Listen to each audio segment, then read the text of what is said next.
Que tal, como estades? Arrincamos aquí a segunda temporada da Ferida Aberta no 36, onde nos propoñemos seguir percorrendo Galicia na procura de historias relacionadas coa represión franquista e a resistencia antifascista.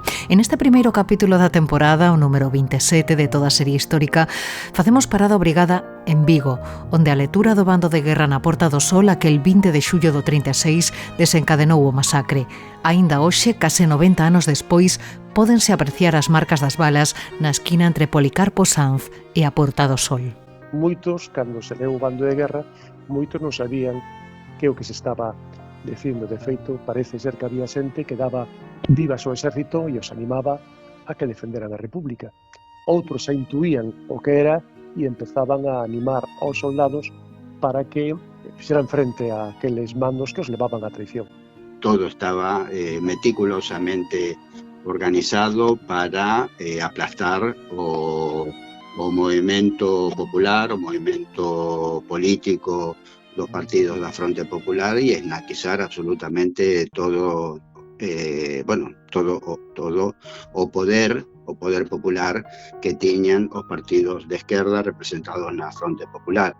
Agora se sabe, porque existe a documentación militar e existe outro tipo de documentación en diferentes arquivos, que estaba máis que preparado, porque había listas xa preparadas para asasinar a determinados líderes, tanto sindicais como de partidos, etcétera, etcétera. O historiador Xoán Carlos Abad Gallego, documentalista Xan Leira e Xavier Moreda, presidente da Asociación Memoria, Verdade e Xustiza de Vigo, guiaránnos por esta viaxe ao Vigo do ano 1936. Visitaremos lavadores, reconstruiremos o asalto ao chalé de Estanislao Núñez e coñeceremos as historias rotas das 9 vítimas do Bueva. Sonia Fontán e o historiador Xesús Santos. Eran uns simples traballadores, os dous nacidos na zona de Sárdoma, aquí en Vigo, que, tiñan, certa ligazón política co Partido Socialista. Ese foi o feito que os levou a, intentar fuxir a Francia. Os eles andaban escondidos moito por hai un lugar que se chama Rianxiño, que está na entrada de Rianxo, que xa está cerca dun monte, tal, andaban moito por ali, non? Eso sabémolo, claro, que andaban por ali. E despois, claro, como non vían que isto non tiña solución, que iba a peor, foi cando marcharon a Vigo, e despois en Vigo, claro, estiveron ali semanas, non sabe exactamente, pero escondidos na casa dun irmán de Xaime, de Ramiro Illa Couto, que estiveran ali. Pero ademais falaremos delas, das mulleres de lavadores, daquelas loitadoras que foron asasinadas, encarceradas, vexadas e ultraxadas e que se mantiveron en pé ata o final. Historias as que pon nome e apelidos Giovanna Moreda. Estaban organizadas, asistían a mítines, movían un poquito a las mujeres para conseguir mejores condiciones laborales y en la sociedad en general. Pero aparte, a partir del día 18, hubo lucha, porque de hecho las acusan de estar en las barricadas del Calvario, alguna murió, fueron a la cárcel, pero algunas pasaron hasta por 5 cárceles y eso no se divulga, digamos.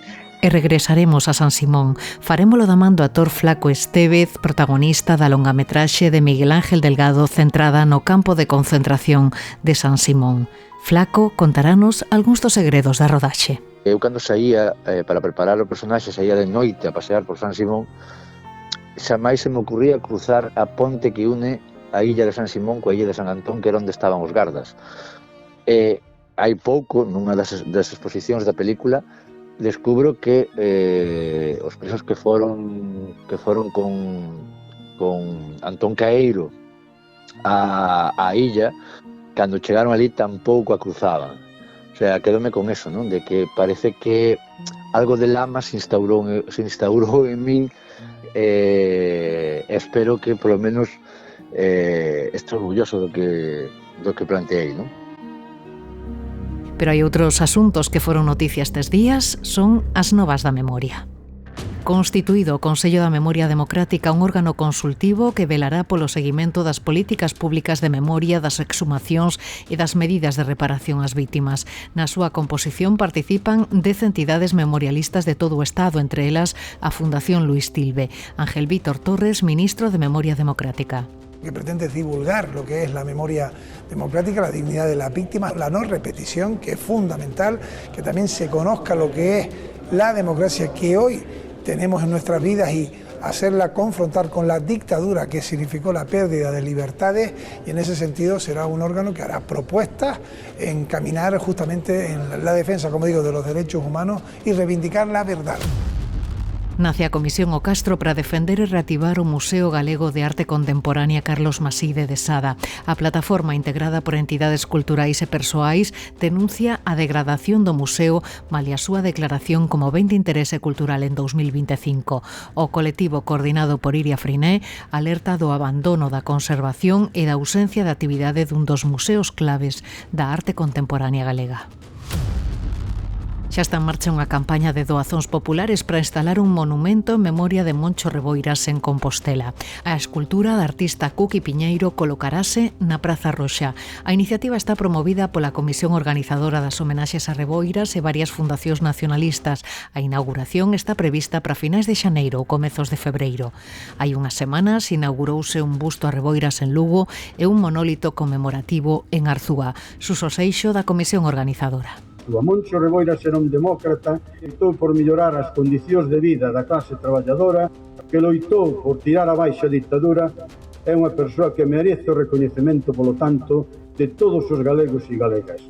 Vítimas do franquismo reclaman a retirada da distinción de fillo adotivo concedida a Manuel Fraga. O colectivo de vítimas do franquismo da comarca da Coruña considera incompatibles co marco democrático as honras que lle foron outorgadas o que foi presidente da Xunta. O colectivo lembra a súa participación na represión franquista e reclama a aplicación efectiva da Lei de Memoria Democrática. O Concello Ourensán de Entrimo sinaliza os lugares destacados da memoria e da infamia. O goberno local instalou placas na antiga Casa do Pobo, na sede do sindicato e oficios varios e na praza onde foi izada a bandeira tricolor. Tamén na casa de 2 veciños executados durante a guerra e outros 2 falecidos no campo de concentración nazi de Gusen. Fala a neta de Abelino Pérez, morto en Gusen no 41. Mi abuelo murió como víctima directa del atroz nazismo alemán, pero también como víctima indirecta del abandono del gobierno francés y de la complicidad fascista de la dictadura de Franco. En Vilar de Barrio, mentres, homenaxe aos represaliados polo franquismo. O Concello descubriu unha placa na memoria de Manuel Gómez Portela, o último alcalde republicano da vila, e lembrou as máis de 20 vítimas da represión franquista na zona. Entre os asasinados, os concelleiros republicanos de Xinzo e Sandías, Cándido Fernández e Cándido Gándara.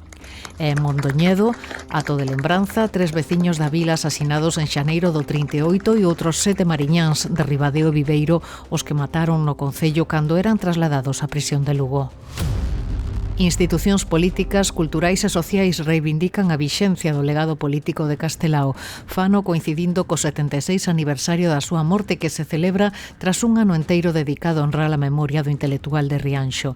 Nun acto celebrado no Panteón de Galegos Ilustres en Santiago, o presidente da Fundación Castelao, Miguel Anxo Seixas Seoane, puxo en valor a figura de Castelao como piar da Galicia contemporánea e o seu papel clave na conquista do Estatuto da Autonomía de Galicia. Non esquezamos o esforzo que fixo Castelao, que fixeron todos os políticos republicanos e toda esa xente para que Galicia hoxe goce dun estatuto. Por certo, o Concello da Estrada vai dedicar este 2026 a reivindicar a figura de Virxinia Pereira, esposa de Castelao e valedora do legado artístico e ideolóxico do Rianxeiro. O municipio quere poñer en valor o compromiso de Virxinia coa loita antifascista e tamén a súa defensa da lingua e da cultura galegas. Vai instalar unha escultura da familia Castelao na Praza da Farola e ten xa preparada unha programación completa que inclúe exposicións, teatro, roteiros teatralizados e actividades educativas. E remata o ano Castelao e arrinca o ano Oteriano, coincidindo co 50 aniversario da morte do escritor e político ourensán. Hoxe, na ferida aberta no 36, afondamos na figura de don Ramón Otero Pedrallo coa axuda de Patricia Arias Chachero, secretaria da Fundación. El dicía que fora un neno moi enclenque, moi debilucho, que enfermaba con moita facilidade e, pois, a principios de século, os pais deciden leválo a Vigo a tomar baños de mar e de sol. E entón debeu ser unha felicidade absoluta, non? E creo que un pouco sempre se simbolizou para él a cidade eso, non? a luz, bueno, a felicidade, porque logo Galaxia, as reunións en Galaxia para ele eran unha felicidade, non? Sempre había unha boa comida, o encontrarse cos amigos, e ele era moi de disfrutar desas cousas. A ferida aberta no 36, un podcast de Nuria López.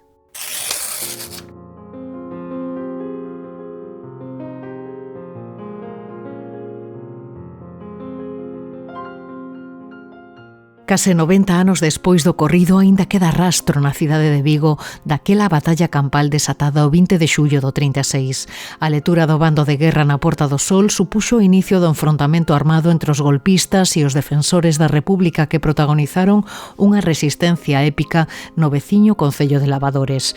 Reconstruímos o sucedido coa axuda do historiador Xoán Carlos Abad Gallego do Instituto de Estudos Vigueses, o documentalista Xan Leira e de Xavier Moreda, presidente da Asociación Memoria, Verdade e Xustiza de Vigo e sobriño, neto, bisneto e curmán de 4 homes asasinados polos fascistas. Parece ser que xa dende o propio momento do levantamento armado en Marrocos e despois nas principais prazas do Estado español o día 18 xa, pois se tiña claro por parte da oficialidade de Vigo de saír en contra do goberno republicano e, polo tanto, apoiando o golpe de forza. O que ocorre que se tivo que esperar 2 días. Estos 2 días son moi explicativos porque Vigo, como plaza militar secundaria, dependía da Capitanía Xeral que estaba en Coruña. E en Coruña, pois, non estaba tan claro o apoio ao golpe de forza. De feito, o gobernador militar pois estaba completamente en contra e tiveron que estes 2 días aproveitalos para intentar organizar, quitalo de en medio e tamén organizar as forzas que non estaban moi seguras que puderan triunfar na Galiza. Todo estaba meticulosamente organizado para aplastar o movimento popular, o movimento político dos partidos da Fronte Popular e esnaquizar absolutamente todo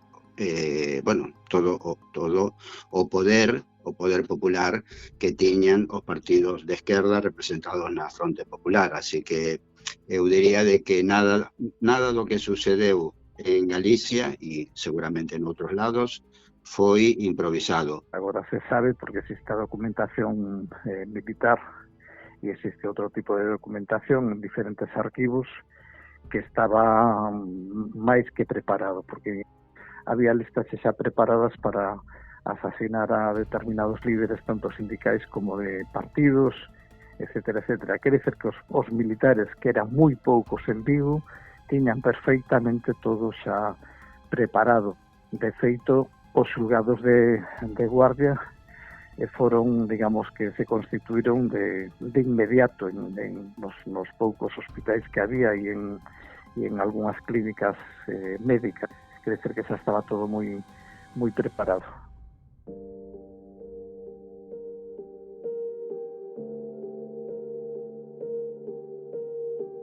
Aquela mañá do 20 de xullo do 36, as rúas de Vigo eran un fervedoiro de xente. A cidade vivía unha xornada de folga xeral en resposta ao alzamento rexistrado días antes en Marrocos. Un pelotón de infantería capitaneado por Antonio Carrero Vergés e baixo as ordes do comandante Felipe Sánchez entra na Porta do Sol a media mañá co bando de guerra na man ante a mirada atenta da veciñanza que saíra á rúa na procura de respostas. Cando saen a lectura do bando de guerra a mañán do 20 de xullo, realmente moita xente non sabe por que sai a tropa. Algúns intúen que pode ser para proclamar o bando de guerra e algúns outros ilusos pensan que simplemente van a declarar o apoio ao goberno constitucional. De feito, o comandante da Praza de Vigo, Felipe Sánchez, pois lle dixera ás autoridades provinciais e municipais viguesas que estaba a favor da situación constitucional. Por lo tanto, colleu bastante de imprevisto a a xente. Confusión, preocupación e moitos interrogantes. Esta era a sensación que se vivía nas rúas de Vigo aquela mañá do 20 de xullo no que a historia virou. Así o di o historiador Xoan Carlos Abad Gallego do Instituto de Estudos Vigueses e así o constatan tamén as testemunhas presenciais e os distintos textos publicados naqueles anos como Galicia bajo la bota de Franco, editado en Francia de xeito anónimo no ano 1938. Al percibir a los soldados, el gentío les rodeó rápidamente al grito de ¡Viva la República! El capitán, impenetrable y hostil, sin girar la cabeza, continuaba caminando al frente de esa extraña manifestación popular que se cruzaba en contra de sus designios. Pero percatarse das intencións dos soldados, a multitude enfróntase coas tropas e Carreró ordena aos seus homes facer uso da violencia. No medio da trifulca, prodúcese a lectura do bando. Queda declarado provisionalmente o estado de guerra na Praza de Vigo.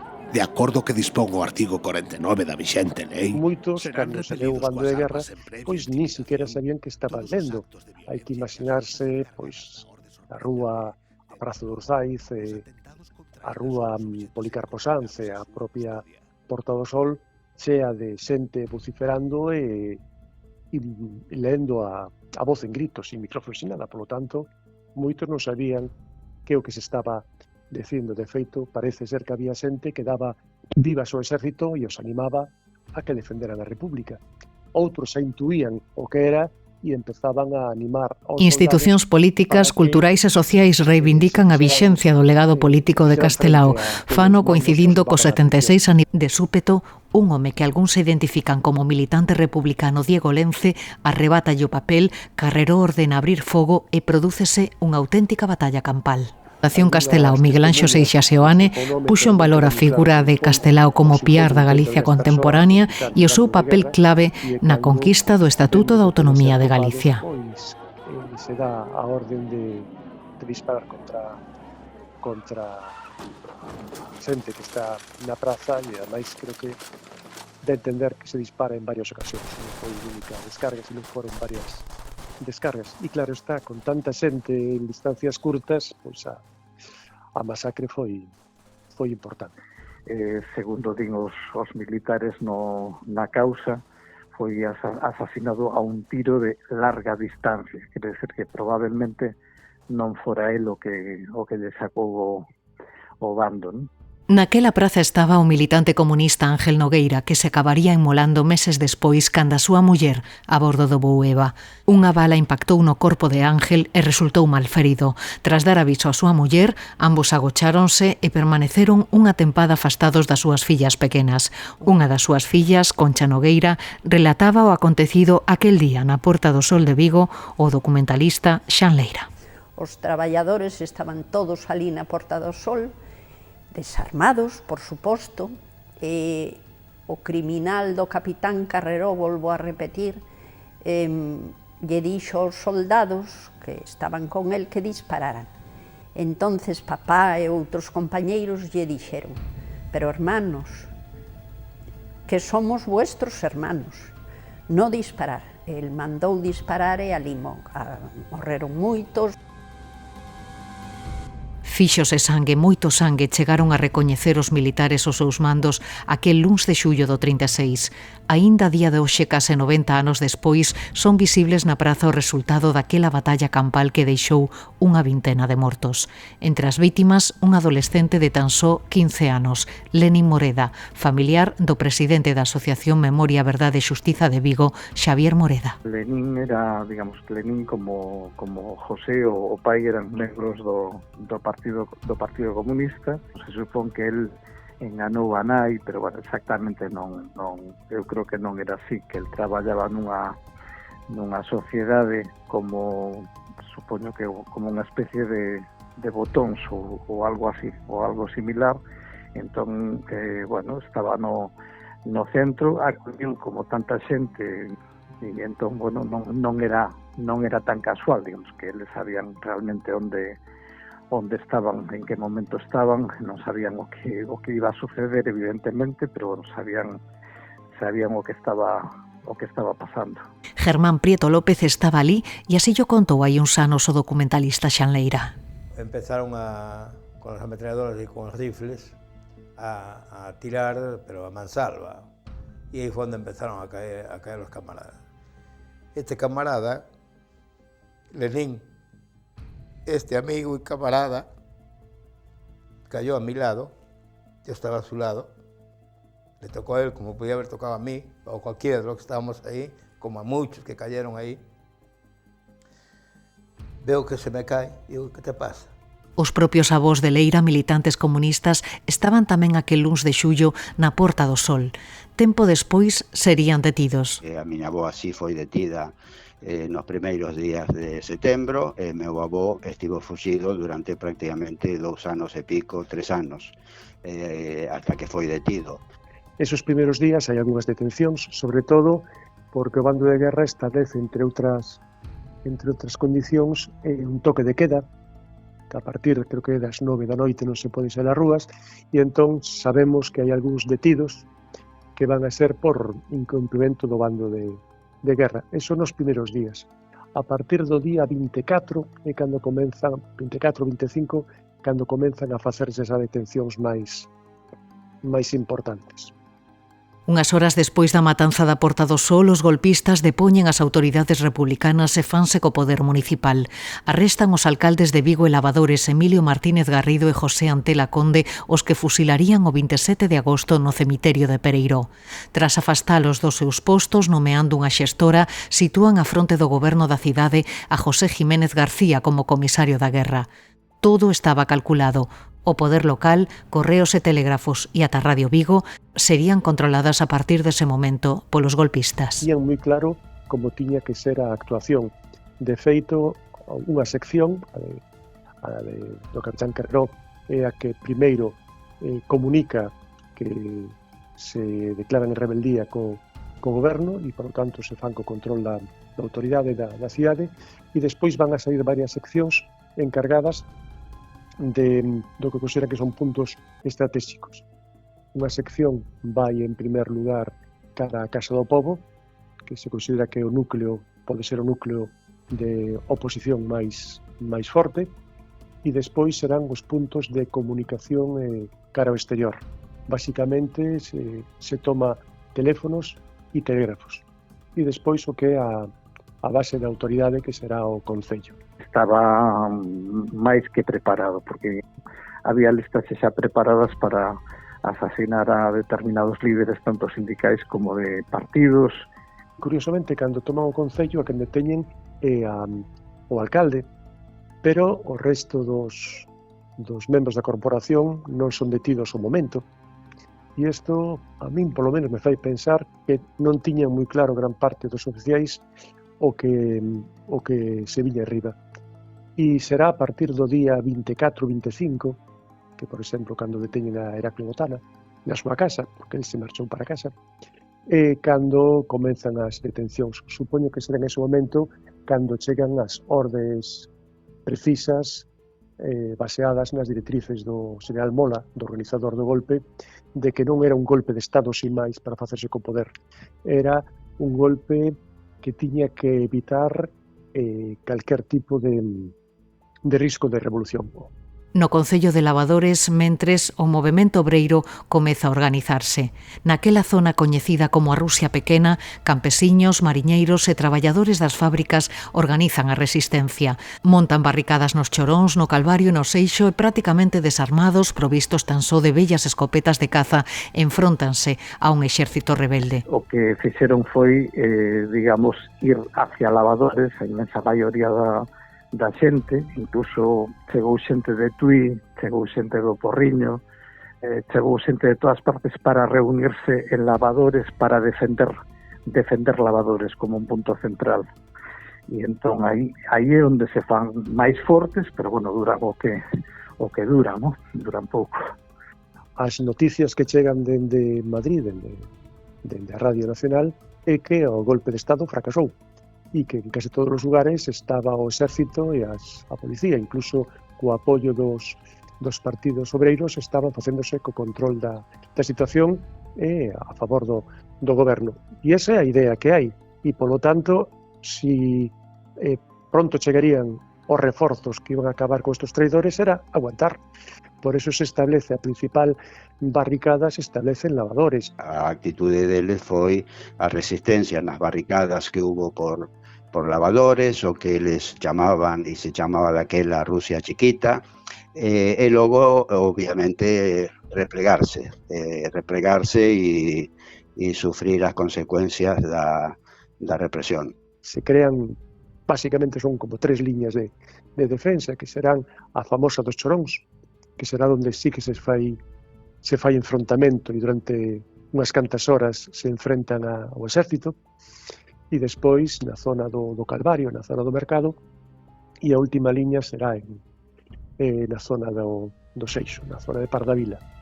Se intentará tamén chegar a Cabral, pero en Cabral realmente non chegará a versa, porque van a ver que non chegan a axuda, e ademais veñen reforzos de Pontevedra que dan a volta por Porriño e que veñen polas costas, pola zona de Puxeiros. Foi unha loita épica e totalmente desigual que deixa capítulos pro recordo como o asalto ao chalé do empresario Estanislao Núñez Barrios o 22 de xullo do 36 en Lavadores.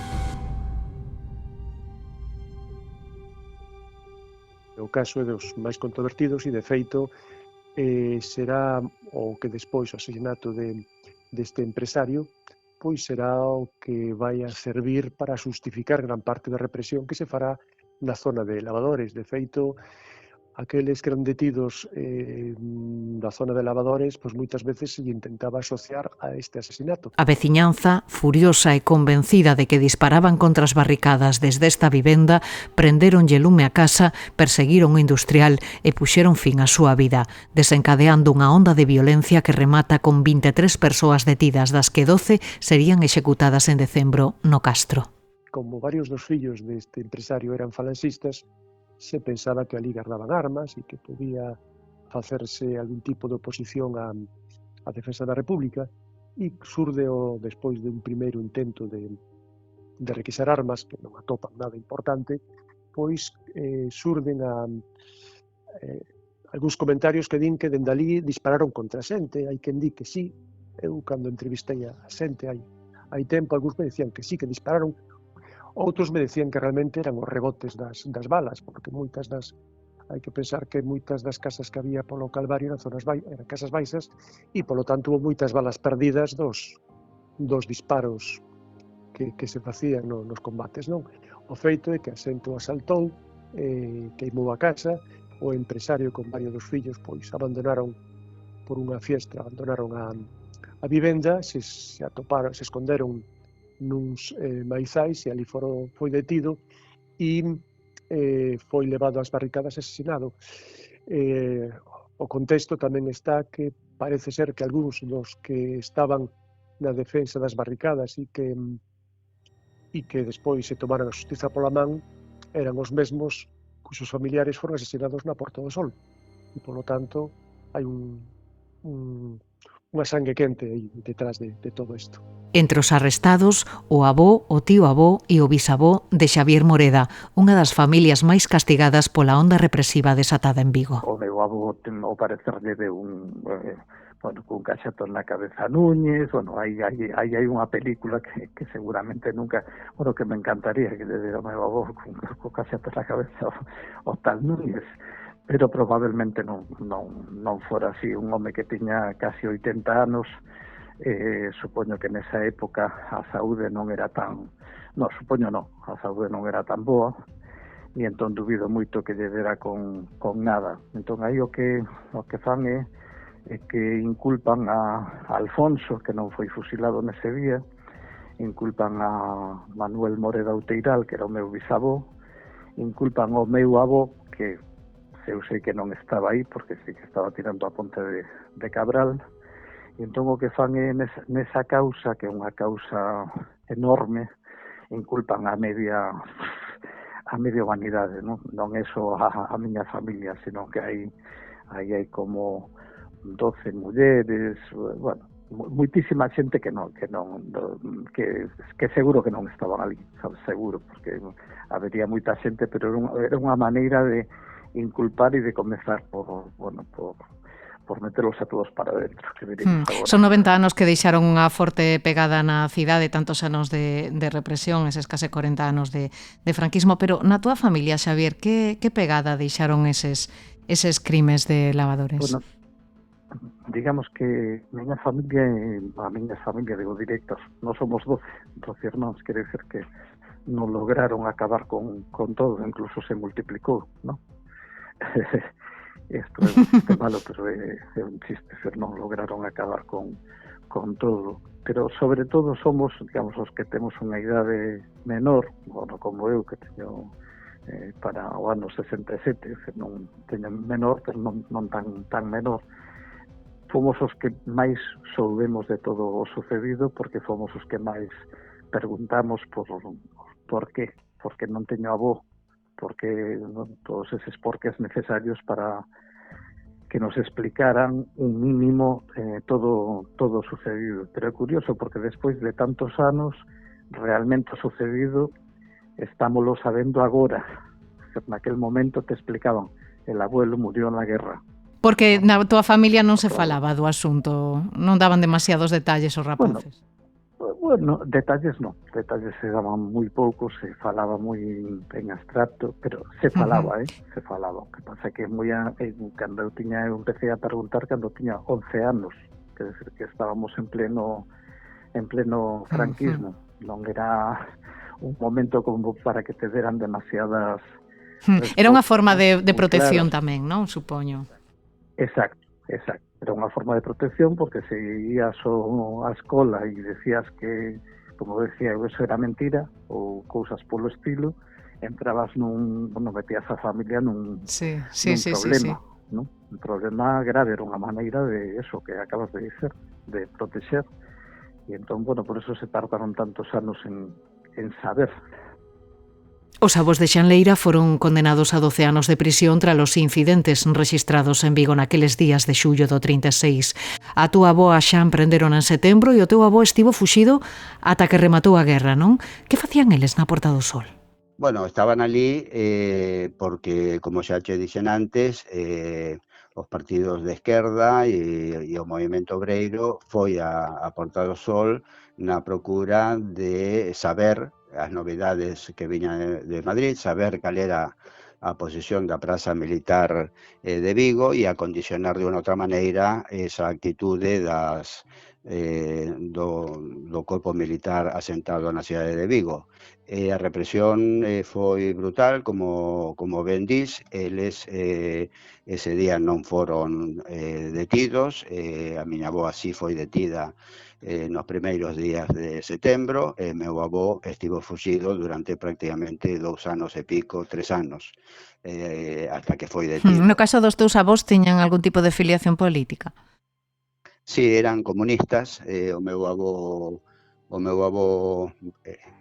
Agustín foi, un militante, digamos que destacado do pequeno Partido Comunista que había en aqueles anos na cidade de Vigo. De feito, el compartiu militancia con José Gómez Galleso, que anos posteriores foi o xefe da guerrilla comunista aquí en Galicia. O meu avó Agustín foi quen acompañou a la Pasionaria cando viu en Vigo a finais do ano 35 a un acto do Frente Popular, así que, digamos que a militancia dos meus avós estaba clara e nitidamente vinculada co Partido Comunista. No caso da túa avoa, dicías que a prenderon en setembro, non sei a onde a levaron, porque sei que despois cumpriu condena en Saturrarán, non? Non sei se... Sí, ela estivo detida na cárcel de Vigo, e logo, digamos que unha vez que realizouse o xuízo, estivo detida en Saturrarán, sí. E o meu avó, xa como decía antes, entregouse, se non recordo mal, en abril do ano, en xulio do 39, deronlle, unha condena por rebelión, e finalmente estivo casi un ano detido. Tedes noticias cales foron as súas condicións de vida durante o tempo que estiveron en cativerio? Bueno, as condicións de vida, evidentemente, eran as que tiñan que soportar todos os detidos republicanos baixo o franquismo, que era a máis absoluta miseria, desprotección, maltrato, fame, enfermidades, mortes, e con iso tiveron que convivir. Eu creo que tamén a represión non solamente quedou marcada na vida dos meus avós, sino tamén, obviamente, na vida dos seus fillos.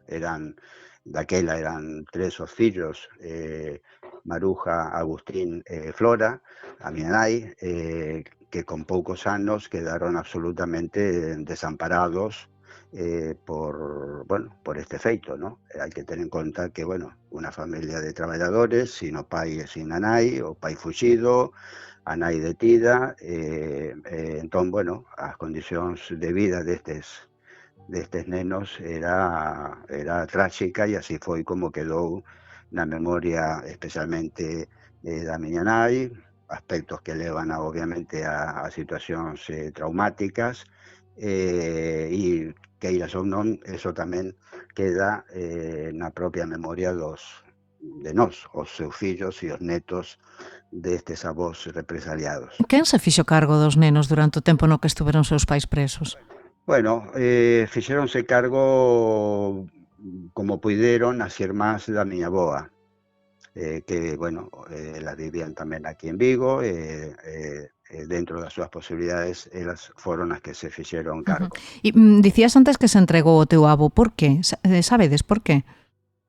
Porque evidentemente xa no ano 39 a sorte da República xa estaba marcada, logo estar fuxido non é fácil, non é doado, porque tamén as tramas de solidaridade e de protección que se teceron cara aos fuxidos, claro, tamén eso iba debilitándose pola propia represión, polo propio medo, o terror implantado.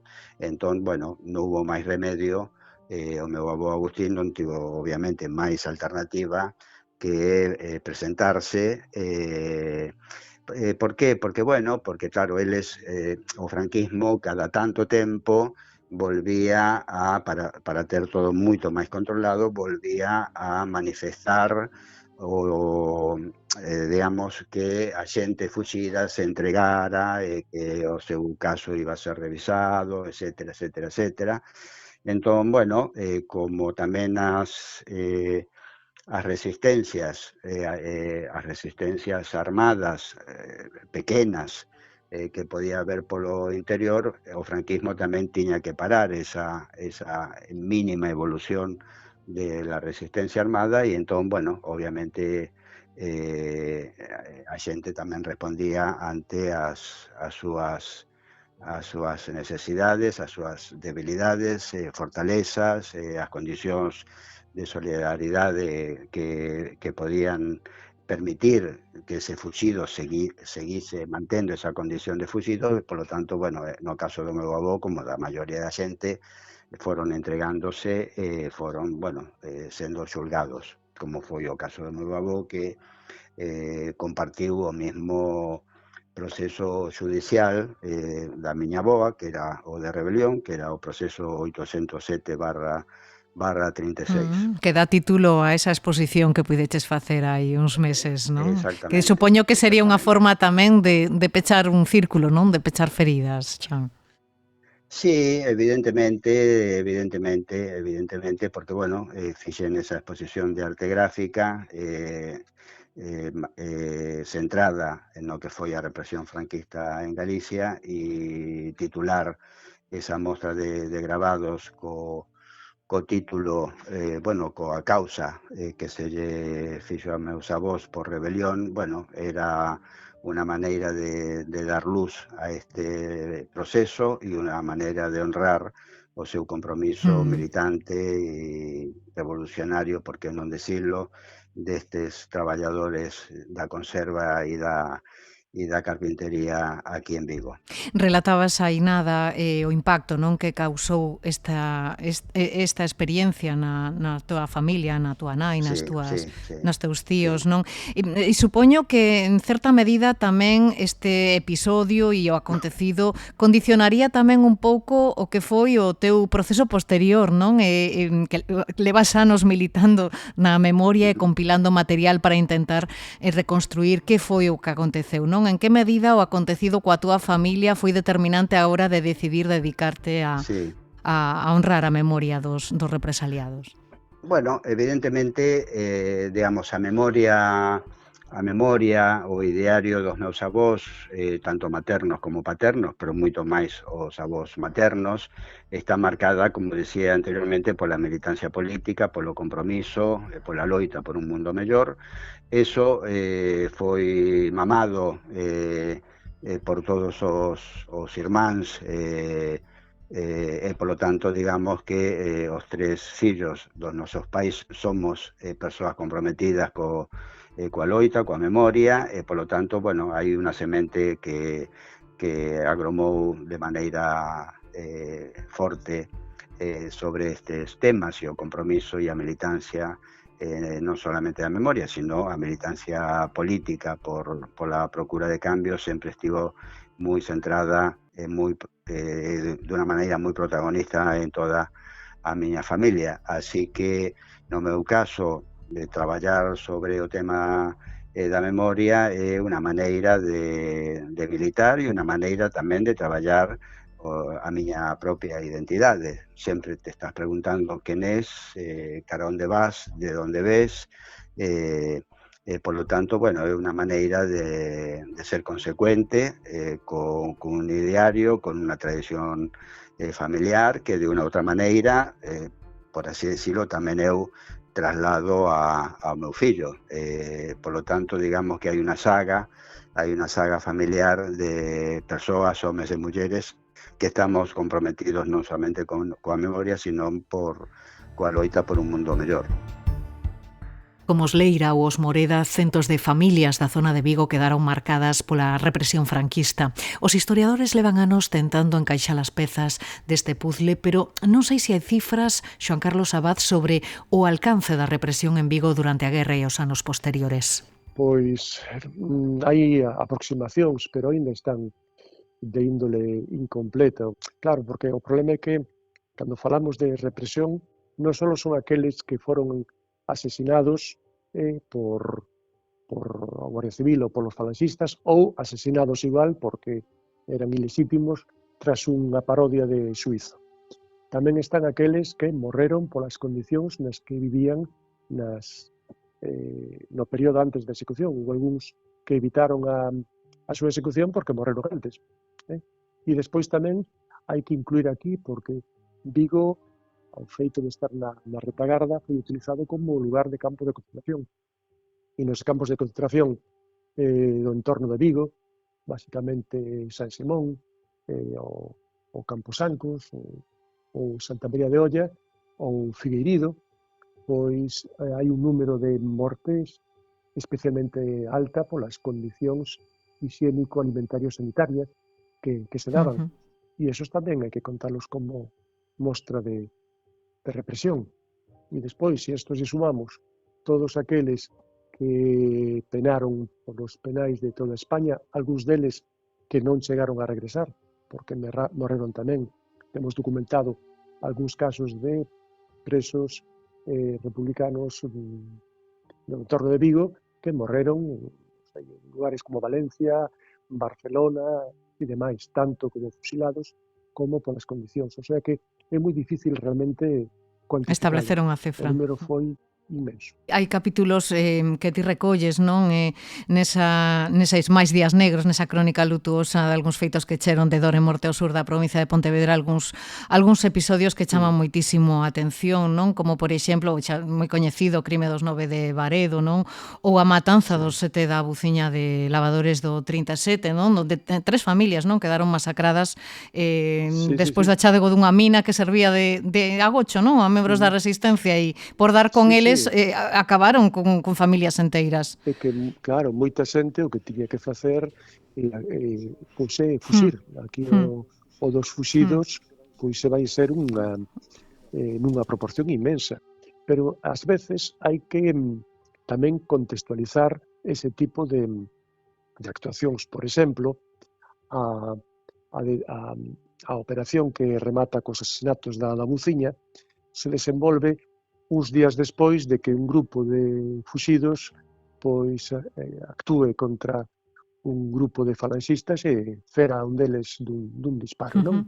E entón a resposta será darlle un escarmiento, os buscan por todas partes e cando pillan a eses, pois fan un escarmiento terrible. Ou, por exemplo, o caso dos 9 de Baredo é a consecuencia directa da decisión dun grupo de guardias civis e falanxistas de Bayona que queren vingar a un compañeiro que nun enfrontamento armado de días antes pois morrera nun tiroteo.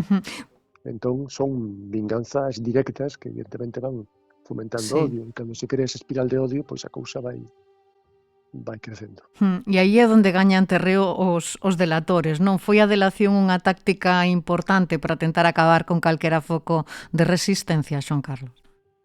Sí, a delación foi bastante importante, o que ocurre que a delación tamén ten diversas connotacións.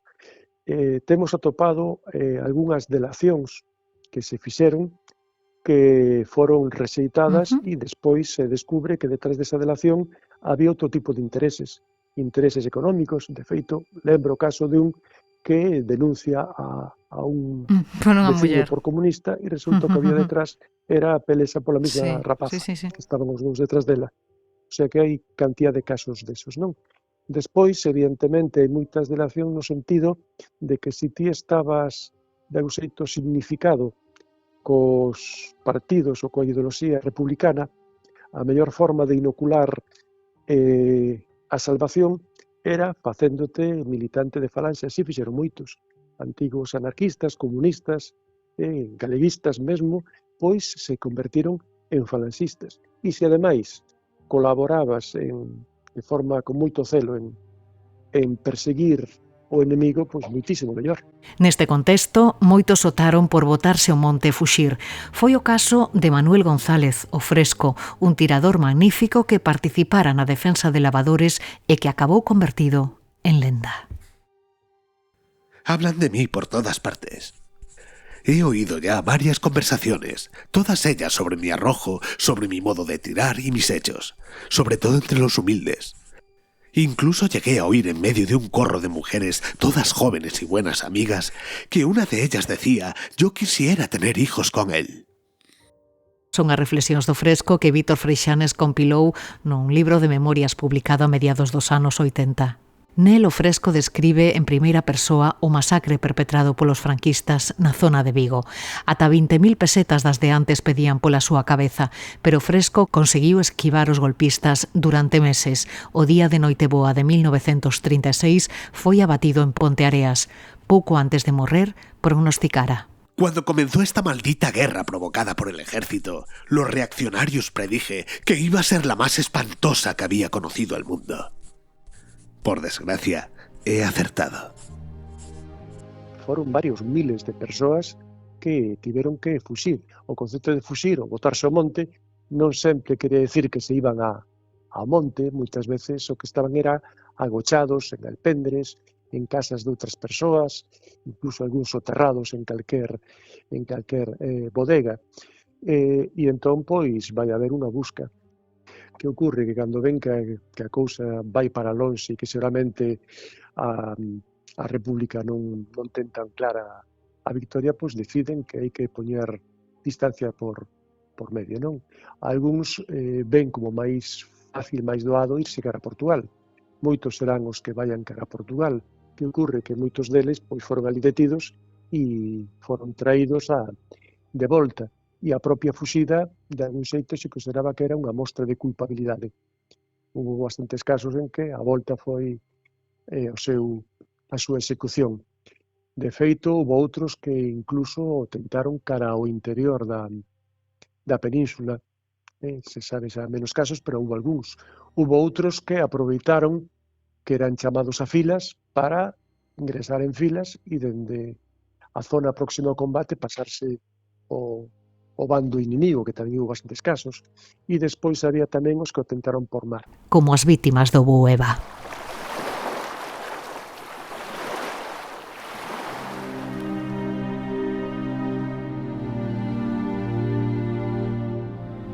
En toda a costa galega houve bastantes intentos de fuxir por mar, pero era bastante complexo porque había un estricto control dos barcos que podían sair a pescar, controlar os roles das persoas que iban, como ademais había que controlar tamén moito o combustible que empregaban, pois había moitos filtros. Polo tanto, dos moitos que o tentaron, pois moi poucos o conseguiron.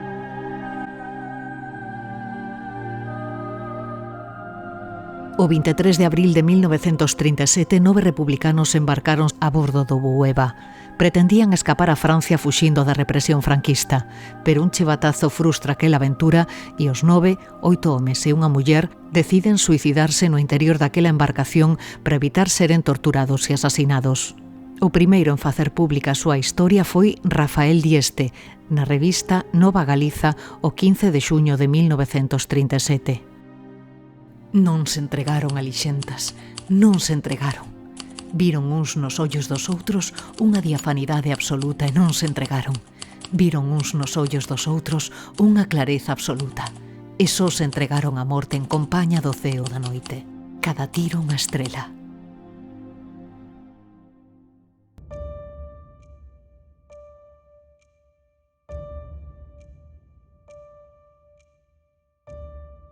Unha delación frustrou a fuxida. Un tripulante do voo deu a voz de alarma tras sorprendelos agochados no interior das adegas. Os fascistas tentaron facelos saír anegando a nave primeiro con auga fría e despois con mangueiras de auga quente. Ao verse acurralados, o militante comunista Ángel Nogueira executa o plan. Dispara un a un os seus 8 compañeiros, comezando pola súa muller. Reservaría un tiro para el, co que poñería fin á súa vida. Cando foron máis irmáns, 9 homes e unha muller. Esa fraternidade no momento decisivo, ese acordo perfecto, esa inmensa seriedade do voso espírito nese intre fai para sempre lucinte e exemplar a vosa morte. Pero, quen eran eles?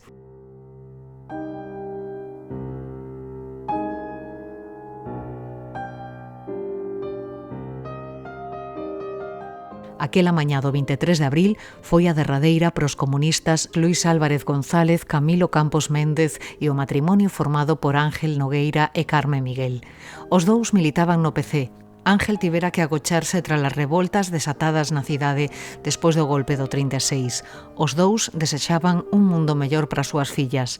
Concha tiña 4 anos cando morreron seus pais, a súa irmá tan só 3. Xesús Santos Suárez, historiador de Rianxo. Por decidir das fillas á cama, a súa nai, imagínate, pero non sabían nada que lle pasaba, non entendían que era, por onde iban, e que era, tiña que iban de viaxe uns días, claro. O Bueva pretendía ser tamén a válvula de escape para os socialistas Manuel Martínez Moroño e os irmáns José e Fernando Rodríguez Lorenzo. Os 3 eran de Vigo. O primeiro andaba ao mar, os outros 2 eran albaneis. Sonia Fontán, neta de José. Eran uns simples traballadores, os 2 nacidos na zona de Sárdoma, aquí en Vigo, que, tiñan, certa ligazón política co Partido Socialista. Ese foi o feito que os levou a intentar fuxir a Francia. Fernando tiña aberta unha causa e estaba sendo buscado por rebelión. No seu peto toparon unha insignia con a fouce e o martelo. Sei que sí que estuveron fuxidos. De feito, sei que incluso chegaron a estar escondidos por algunhas covas que había pola zona dos Montes de Candeán, por aquí por Vigo. Sei que tiñan, no caso do meu avó, por exemplo, un zulo debaixo da súa cama, por decirlo de alguna maneira, un tipo de agocho, para que a Garda Civil viña a casa e preguntaba e demais, poder esconderse. Sei que había tamén algún tipo de documento, tipo pasquín e así dentro da casa, e incluso me chegou a información de que chegou a haber unha arma na casa.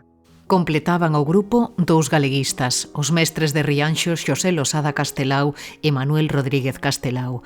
Eran medio irmáns e curmáns do ilustre galeguista. Amantes da pintura e do teatro e comprometidos co ideario galeguista, Manuel chegou a ser concelleiro da corporación. Manolo e máis Xosé tiñan moita relación, moita relativa, pero bastante con Asado, que a miña parroquia onde vivimos, en Rianxo, porque aquí fundouse en 1933 o Partido Galeguista, e, polo tanto, eles estaban metidos tamén con Rafael Dieste nas misións pedagóxicas, e, polo tanto, o teatro era moi importante. E tamén trouxeron aquí a parroquia de Asados a semente do teatro. Ele fora mestre, sí, os dous estaban en exercicio. Nese momento estaban os dous en Rianxo, na mesma parroquia, porque un estaba ali mesmo na vila e outro no Pazo, na entrada de Rianxo. Estaban os dous exercendo o magisterio. O que era máis político, tiña máis veia política, era Manolo. Xosé era máis tranquilo, pero claro, acompañaba a seu irmán, quedou un pouco involucrado pois seu irmán, que lle marcou o camiño, e tamén o compromisos, o compromiso, sí. Manolo parecíase moito a Castelao, non era tan alto como ele, pero dibuixaba moi ben, pintaba, facía os decorados, decoración, e tamén lle axudou unha dirección, e seu irmán facía bigotes, barbillas, tal, os aderezos, vestiario, e iso. Acosados polos fascistas, víronse obrigados a agochárense primeiro en Rianxo e despois en Vigo. Eles andaban escondidos moito por hai un lugar que se chama Rianxiño, que está na entrada de Rianxo, que xa está cerca dun monte, tal, andaban moito por ali, non? Eso sabémolo, claro, que andaban por ali. E despois, claro, como non vían que isto non tiña solución, que iba a peor, foi cando marcharon a Vigo. Sabemos que un señor do Cabo da Vila, que foi o que os levou no barco, unha mañán de madrugada cedo. Eso, depois verifiquei no eu co señor, que lle preguntei, mas non era o señor, era un fillo xa del, que sí, que o seu pai que fora o que os pasara hasta Carril para coller o tren. Eles foron para ir para algo disfrazado, non? Que si un de muller, que si o total, algo disfrazado, claro, nun tren, que iba pouca xente, aproveitando, non? Colleron o tren daquela ainda era en Carril, me parece, bueno, en Villa García, o Carril ali, estación. Parece que quen se despediron, que foi, sí, do cura, porque o cura decían que era un cura roxo tamén. Alí dalles refuxio Ramiro Illa Couto. Ali estaban escondidos, apenas non saían para nada, e levantaban as persianas apenas, pasaban desapercibidos. Pero o seu irmán que lle iba a levar algo de comida, unha vez á semana por lo menos, iba pouco tamén, non sabes? Que non o vira porque claro, o piso estaba deshabitado, non quería que o veciño se enterara que había ali alguén. Estuveron ali semanas, non sabe exactamente, pero escondidos na casa dun irmán de Xaime, de Ramiro Illa Couto, tamén na calle O Príncipe, parece que era nun sitio moi céntrico, moi bo. Entón que estuveran ali. O caso é que a Vigo, onde estuveron, tamén foi o cura de Rianxo, o seu Benito Fariña, ese é un home da confianza deles. Posiblemente fora unha xente máis visitado, así que sabían, o de Rianxo debían saber onde estaban vivindo. 9 foron as vítimas do Boueva, pero puideron ser 10. O que fora secretario do Partido Galeguista de Ferrol, Domingo Pombo, librouse de milagre o chegar tarde á cita. Julián Rodríguez Novo deulle voz na súa obra de teatro Unha morte lanzal, inspirada na traxedia do Boueva. Eu estaba no porto, maldecindo, pero entón empecé a ver movimento. Sabía que todo se torcera e non podía facer nada. Eles non parecían decatarse. Toda a carraxe de non ter chegado desapareceu. Non había forma de esquivar os barcos, nin nada que decirlles. Estaban acabados, e eu sentín alivio por non chegar, por non estar onde debería. Pombo conseguiu escapar e viviu agochado 5 anos nun faiado de Vigo e outros 5 en Santiago. Non se atreveu a sair ata o ano 1945. Aquela traxedia marcaría para sempre a súa vida e tamén a dos familiares e amigos das vítimas do Boueva. Rafael levou un disgusto grande, temo contado, sí, pero tampouco me contaba detalles así, uno me preguntaba. Rafael non era moi amigo de falar da guerra tampouco, nin comprometerse, Ele ainda quería falar, pero o Carmen Muñoz, que non estaba atento a todo, dixenlle, Rafael, cambiar de tema, tal e cual, sí. A miña avoa, concretamente, que era a muller de José Rodríguez Lorenzo, e tamén da miña nai, que era moi pequeniña, pero bueno, que incluso pois chegou pois a ser utilizada na súa escola pois como algo exemplarizante no sentido de, pois mira, a filla deste roxo podémola vestir co uniforme da Falange que cante o cara ao sol. Sempre hubo ese pequeno estigma en riba deles, polo menos durante as primeiras décadas despois do alzamento. Os curmáns de Castelao, máis coñecidos como Sinsua, foron enterrados no cemiterio vigués de Pereiró e trasladados despois a Vilanova de Arousa. En xuño do 88, os seus restos foron conducidos de volta a Rianxo. Alí, en Rianxo e tamén en Vigo, consérvase aínda algún cadro daqueles mestres do Barbanza vítimas do fascismo. Nós estivemos, como se conheceu, na casa onde vivían, que echaban a rúa do hospital ali. E ali había un óleo de Manolo, Rodríguez. Sí, mas había así un retrato, tal, e unhas medallas que lle regalara Manolo a ela, a esta Ramona.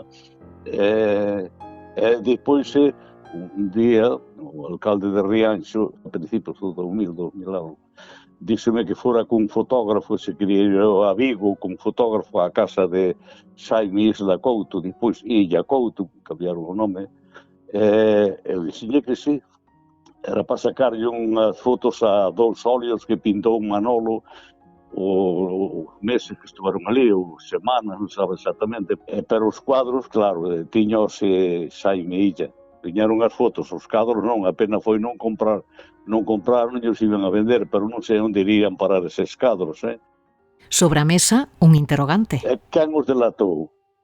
Sabes? Hai que ir aí. Aquí en Rianxo dixe que foi un daqui de Taragoña, isto Ramón Mosquera.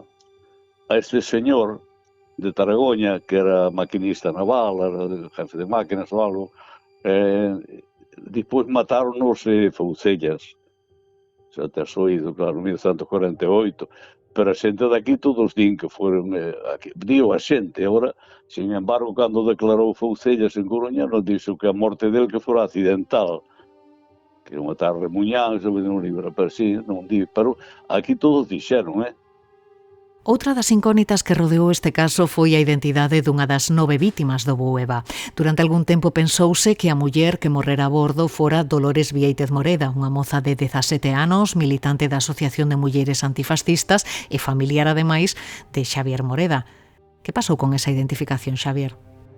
A min dá má sensación, porque non o vamos a ver, evidentemente, porque eso soubémolo moitos anos despois, Entón, existe, de feito, existe da causa, se explica, non? Que vai Carmen Moreda, que era unha tía dela, e vai que a chaman para que identifique o cadáver. Eu supoño que ela sabía que ela non estaba aí, sabía que estaba escapada, entón dixo que era ela para que non a buscaran.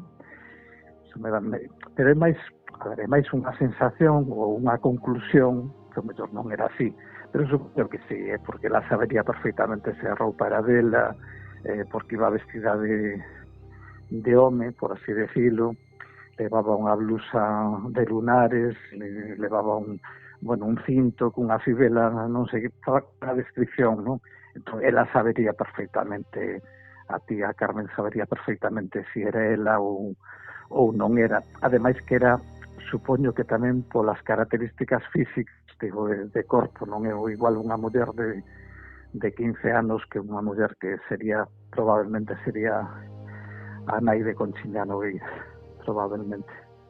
Isto me chamou moita atención, porque unha muller, claro, a esa idade, era unha muller que tiña unha historia magnífica, unha responsabilidade fora do normal en lavadores, non? Que a súa idade era presidenta das mulleres antifascistas, ¿no?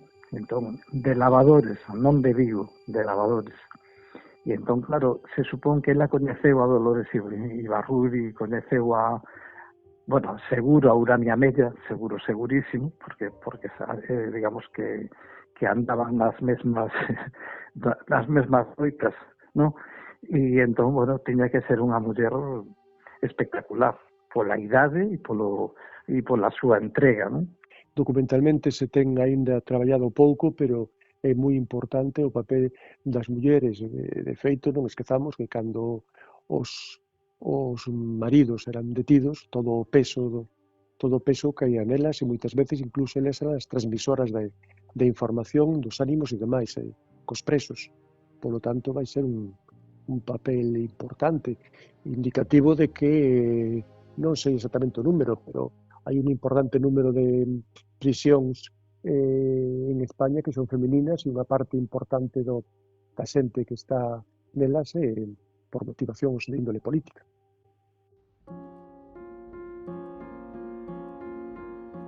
Afondamos agora no papel que as mulleres xogaron na resistencia antifranquista na zona de Vigo, e queremos facelo coa axuda de Giovanna Moreda. Que tal, Giovanna? Como estás? Moi boas. Hola, que tal, Nuria? Bien. E é que en Vigo, como sucedeu noutras cidades, tivo moita implantación, non? A Asociación de Mulleres Antifascistas, esa organización feminina creada polo Partido Comunista no ano 33 e impulsada pola Pasionaria. E en Vigo estivo moi implantada, non? Estuvo muy implantada porque el contexto histórico lo merecía. Después de como consiguieron un montón de privilegios que no tenían, bueno, le llamaron privilegios a lo que era un derecho, ¿no? Como el derecho al voto, por ejemplo. Y entonces eso despertó en una población obrera, como sobre todo en Lavadores, que es donde más surgió, más que en Vigo, pues las ganas y la iniciativa de poder asociarse. Promovían la defensa de derechos humanos, la alfabetización, la movilización política, cosa que antes no habían podido hacer. Claro. Na presidencia desta organización en Vigo estaba Urania Mella, non? Unha muller culta, moi comprometida. Creo que nacera no seo dunha familia numerosísima, de tradición anarquista, tivo un papel moi activo, non? No Vigo dos anos 30, non? Quen era Urania Mella? Urania Mella es la hija de Ricardo Mella, el anarquista, una persona súper comprometida también con su marido en hacer una labor social. Sobre todo empezó con la alfabetización, sobre todo en la zona de Lavadores. Trabajaron muchísimo allí porque Lavadores estaba compuesto de barrios obreros muy pobres, y allí les permitían pues, esa intensa vida más política y sindical que abría las puertas a sus creencias políticas o sea, podían hacer más labor quizá que en Vigo. En Vigo se desarrolló, pero se desarrolló máis en Lavadores. Na zona de Lavadores, non? E a carón de Urania traballaba Dolores Vieitez Moreda, que ademais é familiar túa, non? Non sei exactamente que grau de parentesco ten contigo, Giovanna. Pues conmigo no, era prima hermana de mi padre. E Dolores tamén traballaba na Unión de Mulleres Antifascistas, non? A que se dedicaba? Sí, en el Socorro Rojo Internacional. En principio nos consta por la causa y por la prensa, a través de la prensa histórica, que sí que presidió algún meeting antifascista en la Cruz Blanca.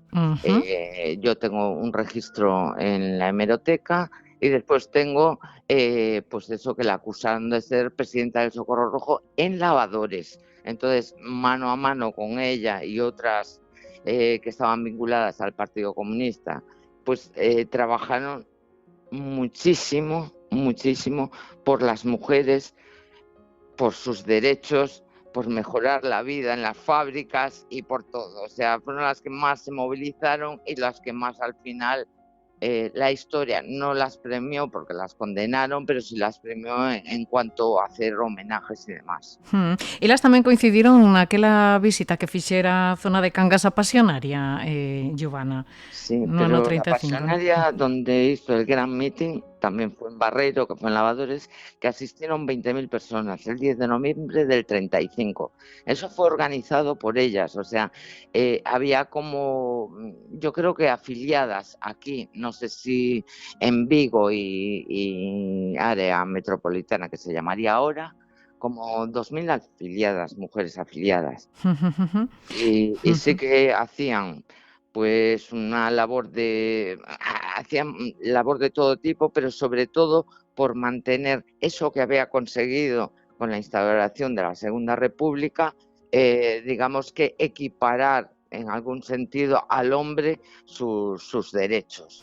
Ellos quisieron no perderlos porque había un ascenso tremendo del fascismo en Europa y si no trabajaban en ello, se iba todo, aunque se iba a ser un retroceso. Claro, coa chegada do golpe do 36, tanto Dolores como Urania son perseguidas, igual que todas as súas compañeiras, non? Creo que no caso de Urania é detida e condenada a morte xunto ao seu home, aínda que ela lle conmutaron a pena e acabaría botando 9 anos en prisión, non? Sí, bueno, también fue por una razón, porque ella trabajó para el periódico, era, ¿cómo se llamaba? Redención, y ella pudo conmutar parte de su pena. Además cerró Santurrarán, o sea, aprovecharon también que las cárceles estaban a tope y no porque ella era mejor que nadie, sino porque le dieron la condicional, no le dieron la libertad total, de hecho fue exiliada, o sea, le dieron la libertad condicional a un montón de presas y muchas que eran de aquí, gallegas, y ella, bueno, ya no lo pudo soportar porque fue denostada por su propia familia, o sea, yo que sé, se sumió en la tristeza, no poder ver a sus hijos, que sus hijos, algunos lo rechazaran y eso, yo creo que la pena a una madre la tiene que ayudar a morir. Claro. No caso de Dolores, ela tamén foi arrestada, non? Despois dos sucesos do Lavadores, non? Cando se levantaron contra os fascistas tras o golpe do 36. Ela estivo encausada tamén, pero librouse da cadea, non? Como foi o momento do arresto? En los primeros días del levantamiento, el día 10, o sea, a Dolores la acusaron, entre otras cosas, asaltar la armería de Vigo con Emilia Gómez Ramos, con distintas, digamos, compañeras jóvenes de lavadores, porque ellas además también las acusaron de vender los sellos del Socorro Rojo Internacional y otras, digo, la acusación estúpidas que pensamos ahora, ¿cómo vas a acusar a alguien de vender sellos para el Socorro Rojo? Pues de eso también las acusaron. Y entonces Dolores lo que hizo, la arrestaron en los primeros días, que esto no duró más de una semana, y la soltaron porque ella tenía 16 años. La soltaron o les engañó, no sé qué pasó. El caso es que huyó al monte con parte con su padre también, que después al final también lo mataron, pero huyó al monte y luego se entregó en el 39 porque abrieron como las puertas para dar una especie de indultos. Pues no, pues lo que hicieron fue arrestarla, pasaron unos meses en la cárcel, pero ella seguía siendo menor y como seguía siendo menor, pues estuvo bajo tutela militar. E sabemos como foi a súa vida durante esa época? Horrible. Sé que sabemos por algunos familiares que sobrevivieron, que estuvo en un sótano metida después de volver del monte, que mataron a parte de los que estaban huidos. Y lo único que sé es que media vida se la pasó coja y que murió con 40 y pico años porque pedí su certificado de defunción. Pero bueno, no fue una vida digna, ni mucho menos. Chegouse a pensar durante unha temporada que ela era unha das que embarcara no Bueva, ainda que finalmente non foi así, porque esa confusión. No, esa confusión fue porque en el levantamiento de los cadáveres del Bueva, yo supongo que fue pillería, o sea, intuyo que fue pillería. Fue su tía, Josefa Moreda, ¿cómo se dice? Por Dios, perdón, a identificar el cadáver y dijo que era ella, pero no era ella. Quería gañar tiempo, seguramente. En ese momento, porque eso fue en el 37, ella estaba huida y fue como una forma de salvar la vida. De todas formas, la familia Moreda tenía vínculo con la familia Nogueira y también puede ser que ella lo hubiese intentado y hubiese llegado tarde o cualquier cosa. O caso é que Dolores foi unha das tantísimas mulleres, non, que foron represaliadas tras os sucesos de Lavadores do ano 36. Que papel xogaron as mulleres naquela revolta tan importante, Giovanna?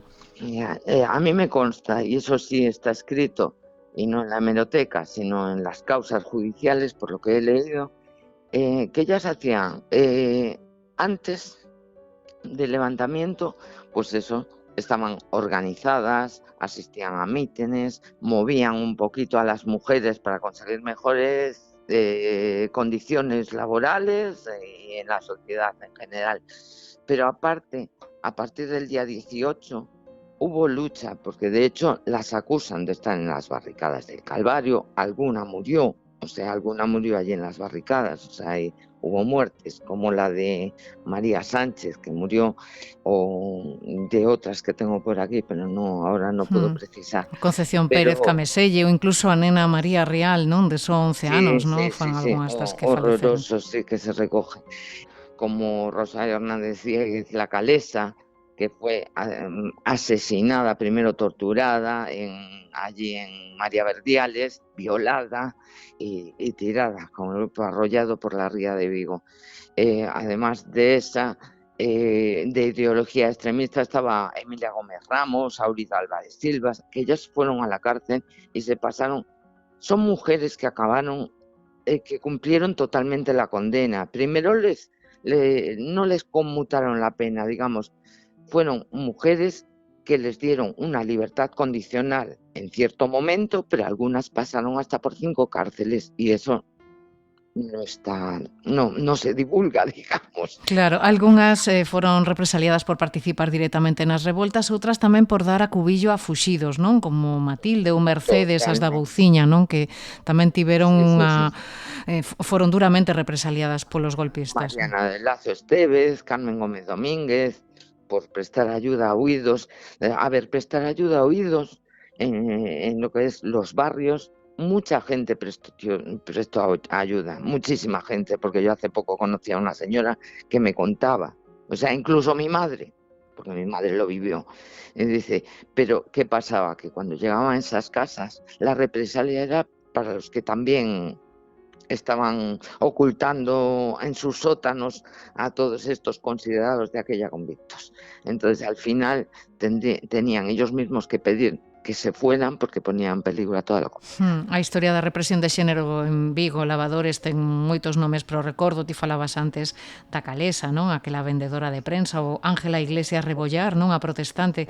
Creo que ela, embarazada do seu terceiro fillo, foi asasinada tamén en Teis, non? Y además, o sea, huyendo hacia la guía con el marido, les dispararon por la espalda. O sea, no es que ni siquiera los intentaron coger y juzgar, no. Directamente, y todas estas mujeres, cuántos hijos dejaron sin padre y madre, porque algunos llevaban a la cárcel a la madre y al padre, con niños menores, o sea, unha atrocidade. Como o caso de Carmen Miguel, falabas antes, non? Que preferiu suicidarse cando o seu home e outros 7 compañeros antes que entregarse aos fascistas, non? Sabían lo que les esperaba. Sabían o que lles esperaba. Algúnas sobreviviron, pero moitas sufriron encerros, humillacións, vexacións e tamén violacións, non?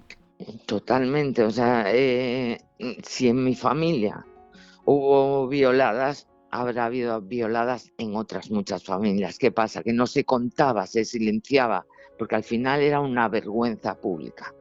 O sea, además de estar raparlas, violarlas, torturarlas, era como una violencia de género represiva hacia la mujer. O sea, no me dices dónde está tu marido, te violo, te rapo, te insulto y sufres torturas físicas y psicológicas.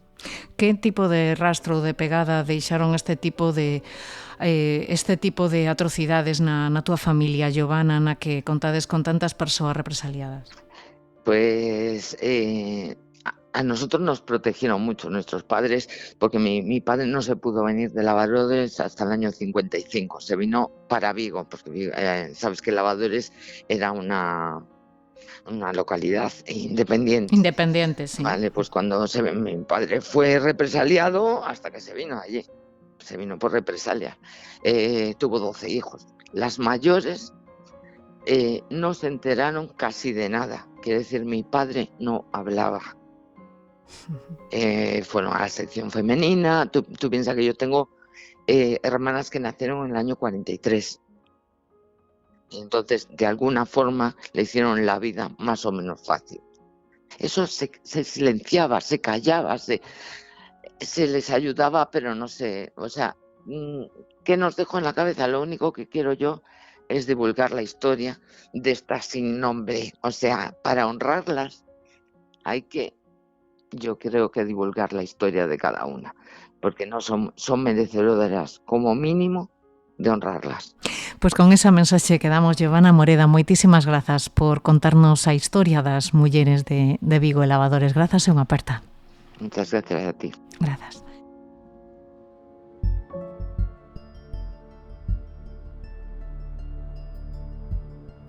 Este ano que se cumpren 90 anos do inicio da guerra, non sei se hai algún reto de cara para os investigadores e historiadores, algún capítulo que quede por explorar.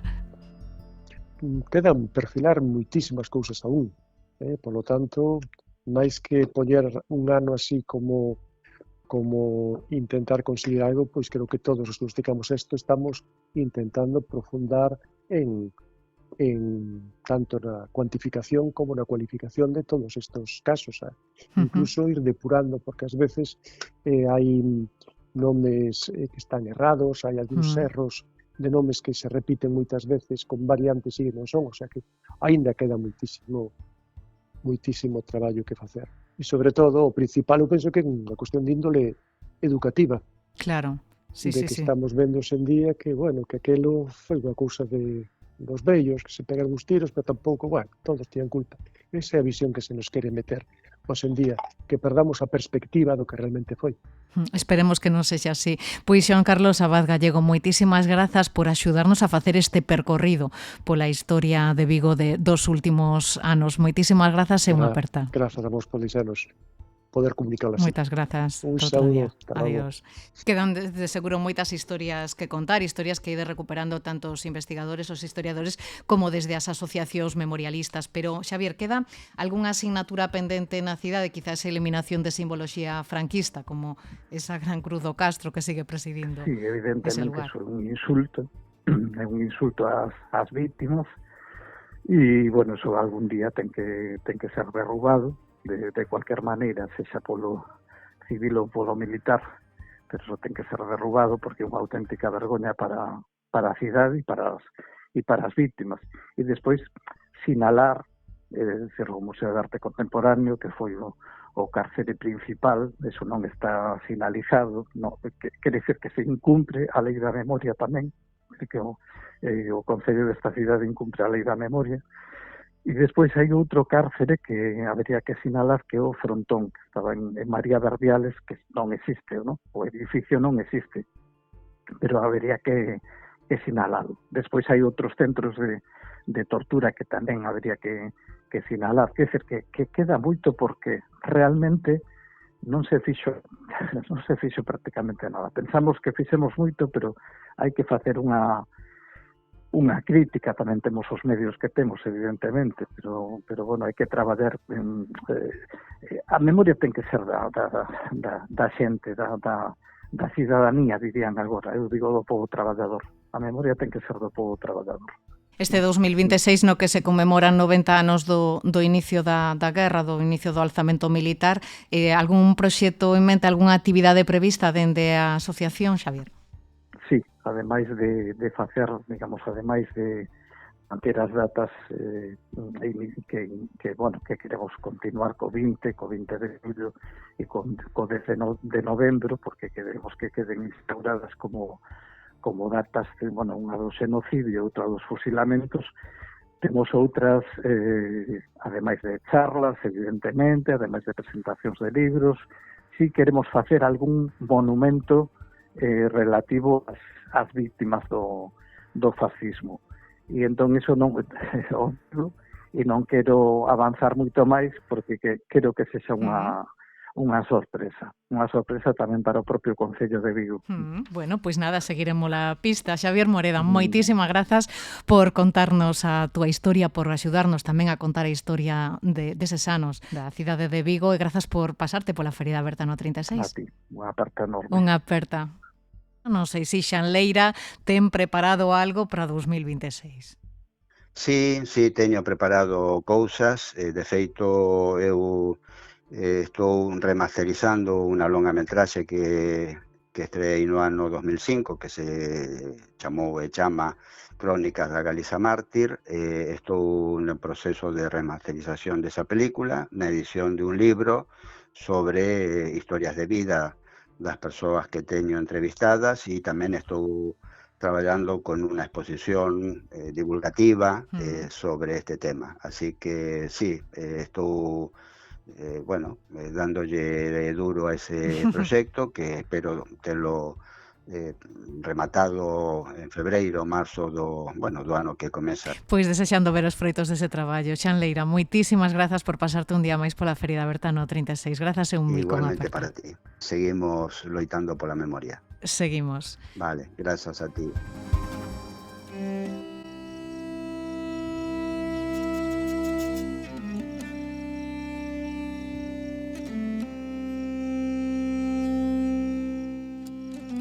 Aproveitando esta pequena travesía que hoxe estamos a facer por terras de Vigo e arredores, queremos falar do que foi un dos fenómenos audiovisuais do ano, San Simón, a longametraxe de Miguel Ángel Delgado que se adentra na illa de San Simón.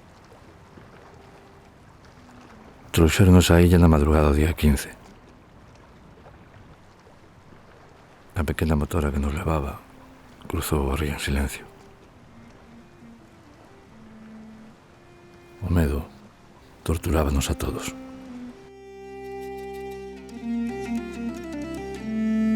Temos connosco un dos protagonistas, o actor Flaco Estévez. Que tal, Flaco? Moi boas. Moi boas. Benvida a Ferida Berta no 36. Non sabes as ganas que tiña de convidarte a este espazo. Para mí é un honor, Despois de case 3 meses, non? Xa en salas, supoño que estades moi contentos, non? De como está funcionando a película, non? Creo que uns 13.000 espectadores pasaron xa polas salas para ver San Simón. Pois sí, creo que andamos nos 13.000, 13.300.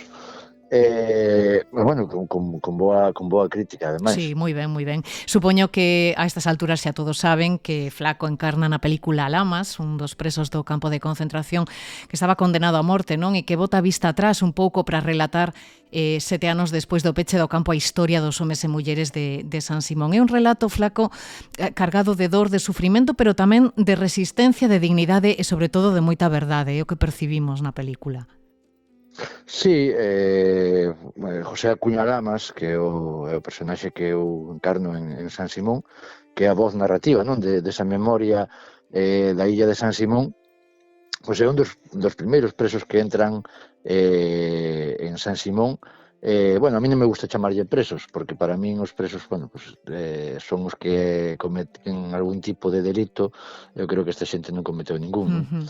É un dos presos que entra con pena de morte, ten que atestigua esa memoria de todos esos presos que van entrando, algúns van saindo de forma, pois, nesas famosas sacas para os fusilamentos sin incluso sentencia, outros sí con esas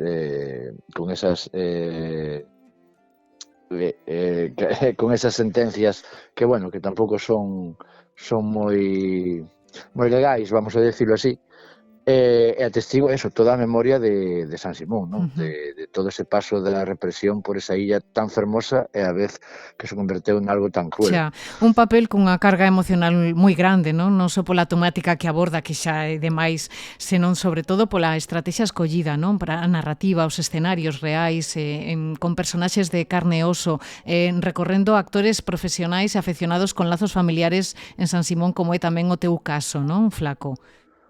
Sí, o meu caso foi curioso, non? Porque eu sempre me lembro de que no casting me habían preguntado se eu tiña algún familiar, había tido algún familiar en San Simón. Eu había dito que non, bueno, pues meses máis tarde, pues descubro que sí, que había tido un familiar, un tío avó, que había estado preso en San Simón. Sí, falamos de Antonio Blanco Esperón, o Coxo do Bao, non? O Coxo do Bao, sí, de Pollo. E como foi parar ao Lazareto? Pois a verdade é que, bueno, xa teño comentado, non, que na miña familia parece que siga habendo ese medo a falar desta historia, non? O que sei é que, bueno, pois parece ser que por rebelión militar o deteñen ou condenan a cadena perpetua, despois, bueno, pois vanlle rebaixando a pena a 20, 12 e 4 anos. E conseguiu sobrevivir a San Simón, non? Claro. Sí, sobreviveu a San Simón. Bueno, non teño moi claro ainda a historia de meu tío avó, estou recabando información, incluso con Miguel, co director, estamos facendo pois un estudio da información que haxa de meu tío avó, pero sí, sobreviveu a San Simón, creo que se casou en Pontevedra, en Lérez, e tuvo a súa familia. E o que son as cousas, non? Igual ata o teu tío avó coincidiu con Lamas, non? Co personaxe real o que das vida na película. Sí, foi algo que foi sorpresivo. Eu, terminando xa a parte de rodaxe dos exteriores que gravábamos na illa mesma de San Simón, veu unha bisneta de José Acuña Lamas, e claro, para mí xa foi espectacular, non? Estar falando cunha persona que é familiar da persona que estás encarnando. Pero de repente, claro, cando contábamos a historia de que eu había tido un tío avó na illa, pois me di, non sei se sabrás que seguramente teu tío avó e meu bisavó se coñeceron. Porque coincidiron no tempo, claro. Claro, coincidiron no tempo, porque aparte entrou ao pouco tempo tamén de abrir San Simón. Claro. Como se prepara un para encarnar un personaxe como Lamas, sobre todo sabendo que hai familiares seus que poden estar vendo o teu traballo, non, ao outro lado? Bueno, eu creo que sobre todo unha cousa que falaba con Miguel Ángel era que, claro, este personaxe tiña que, o sea, esta historia tiña que ser contada desde un respeto e unha responsabilidade moi grande. Claramente non queríamos facer un chantaxe emocional, senón que queríamos contar unha historia que os demais quitasen as conclusións oportunas, que o espectador quitase as conclusións que lle transmitira a historia, non? Pero claramente saber que unha persoa da túa familia estuvo aí axuda, porque ao final vas notando esa carga. Estar en San Simón, eu tiña o privilexio, vou decir, de pasar as noites ali, e sair a pasear de noite axudábame moitísimo a preparar o personaxe e a sentir pois esa opresión, non? De sentirte nun sitio que é unha illa que non tes a donde fuxir, porque ainda que intentaras fuxir e o conseguiras, fora estaba a ditadura igual, non? Claro, hai unha carga emocional, como dicíamos, no teu personaxe tamén nos demais moi grande, non? Unha carga que ademais traspasa a pantalla e que se manifesta moito no xogo de miradas de vos, dos actores, non? E tamén nese xogo de silencios que acaba gañándolle terreo en moitos casos os diálogos, non? Que agochan esas miradas e eses silencios de San Simón, Flaco? Bueno, eu creo que está moi claro. A parte do silencio, de facer memoria ese silencio casi imposto, ese silencio casi incómodo, non? Moitas veces, incluso. Sí, casi incómodo, non? De temos que estar calados porque non pase nada máis. E creo que tamén eran ese xogo de miradas da loita o sea, de entenderse entre eles de que non facía falta as palabras, non? De que todos sabían o que estaba ocorrendo, de que todos iban vendo, sobre todo Lamas, que ao traballar no despacho de penais, vai pasando e atestiguando esa xente que vai pasando, que vai saindo da illa e que non volve, non se sabe deles, e creo que vai atestiguando que é o que está ocorrendo. Sí, e ademais sufrindo porque podía ser el seguinte perfectamente. Efectivamente, ainda por riba pensando en calquer día chegan á porta e chaman por min. Poden chamar por min, non? Que foi para ti o máis complicado deste papel, o máis duro deste personaxe?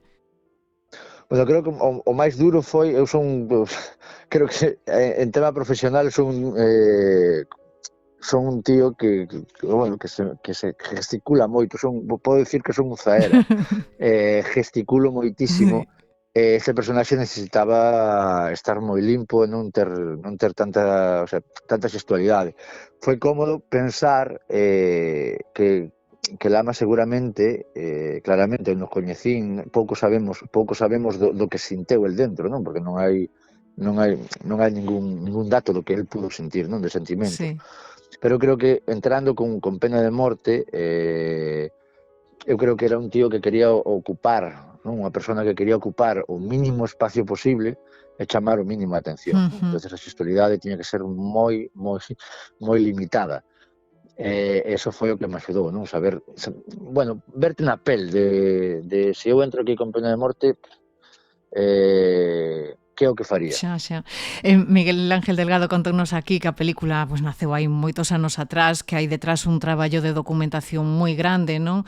Porque, malia ser unha obra de ficción, ten moito tamén de documental, non?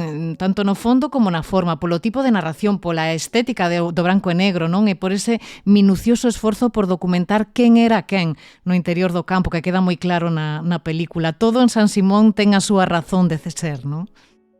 Sí, e aparte xa non só de documentar solo para a película. Para min, a nivel profesional, sí que foi un paso adiante, pero a nivel xa incluso cultural. Claro.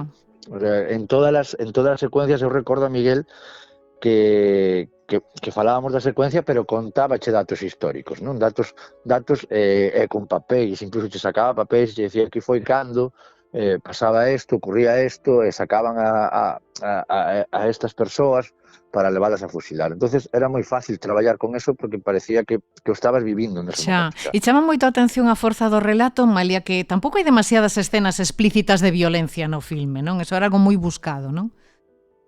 Sí, aí temos que decir que hai algúns espectadores que sí buscaban ou esperaban que se vira pues algún fusilamento e tal, pero eu creo que as escenas de violencia non fan falla no relato. Sabemos que existeu, sabemos que xa hubo outras películas que mostraron en fusilamentos, e sabemos que as sacas iban para algo, o sea, iban para algo, xa se sabía, non?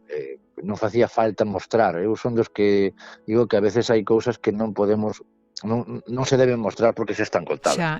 E despois ese esforzo por transmitir dúas cousas. Por un lado, a solidariedade entre os presos e despois a fortaleza tamén das mulleres, non? Que son tamén moi importantes neste relato. Sí, as mulleres son importantísimas. Hai que darse conta de que moitas das madriñas estaban coidando a xente de outros lugares. Sí, totalmente descoñecidos para eles, non? Totalmente descoñecidos porque outras madriñas noutros lugares estaban axudando aos seus familiares, non? Entonces, unha labor que era humanitaria totalmente, incluso que as mulleres sufriron unha represión brutal neste país, non? Está claro. Non sei que pegada deixan ti, Lamas, Flaco, con que imaxe, con que frase, con que anécdota quedas desta película, deste traballo? Eu quedo coa anécdota de, teño que dicilo, de que eu cando saía para preparar o personaxe, saía de noite a pasear por San Simón, xamais se me ocurría cruzar a ponte que une a illa de San Simón coa illa de San Antón, que era onde estaban os gardas. Hai pouco, nunha das exposicións da película, descubro que os presos que foron con Antón Caeiro a illa, cando chegaron ali tampouco a cruzaban. O sea, quedome con eso, non? De que parece que algo de Lama se instaurou en min. Se instaurou en min, espero que polo menos estou orgulloso do que planteei. Claro, o filme presentouse en setembro no Festival de San Sebastián, foi premiado en Ourense, chegou ás salas en outubro, como dicíamos antes, e con moi boa acollida. Non sei como foi esa experiencia, non, de asistir por a Donostia e a Ourense, e que o que vos comenta tamén o público cando facedes estas proxeccións en salas. Pois, estar en Donosti, que para mí non era a primeira vez, había estado xa con Eles transportan a morte, de Elena Girón e Samuel Delgado, pero é unha experiencia que eu creo que todo actor debe vivir, non? E ver a sala en Donosti chea, os aplausos, incluso lágrimas, non? Vivimos incluso un momento de lágrimas. Eso é algo que che queda grabado, non? E logo hai algo que nos comentábamos, non? Que isto é unha película de baixo presuposto, hai que dicilo. E nos comparaban con películas de moi grande presuposto, por exemplo, La lista de Schindler. Algo bo fixemos en unha peli que foi rodada en tempo, creo que para min en tempo récord, que e que foi un traballo eu creo que excepcional por parte incluso dos que non tiñan experiencia. Claro, despois desta experiencia, por que crees que é importante facer tamén memoria desde a gran pantalla, Flaco? Crees que contribúe a pechar feridas? Eu creo que sí, non, estou seguro de que facer memoria ten que pechar feridas e ten que axudar a pechar feridas, porque esconder o noso pasado non nos vai facer avanzar hacia o noso futuro. Non sei que percorrido fará a película a partir de agora, seguirá rodando por festivais durante este 2026, que idea tedes?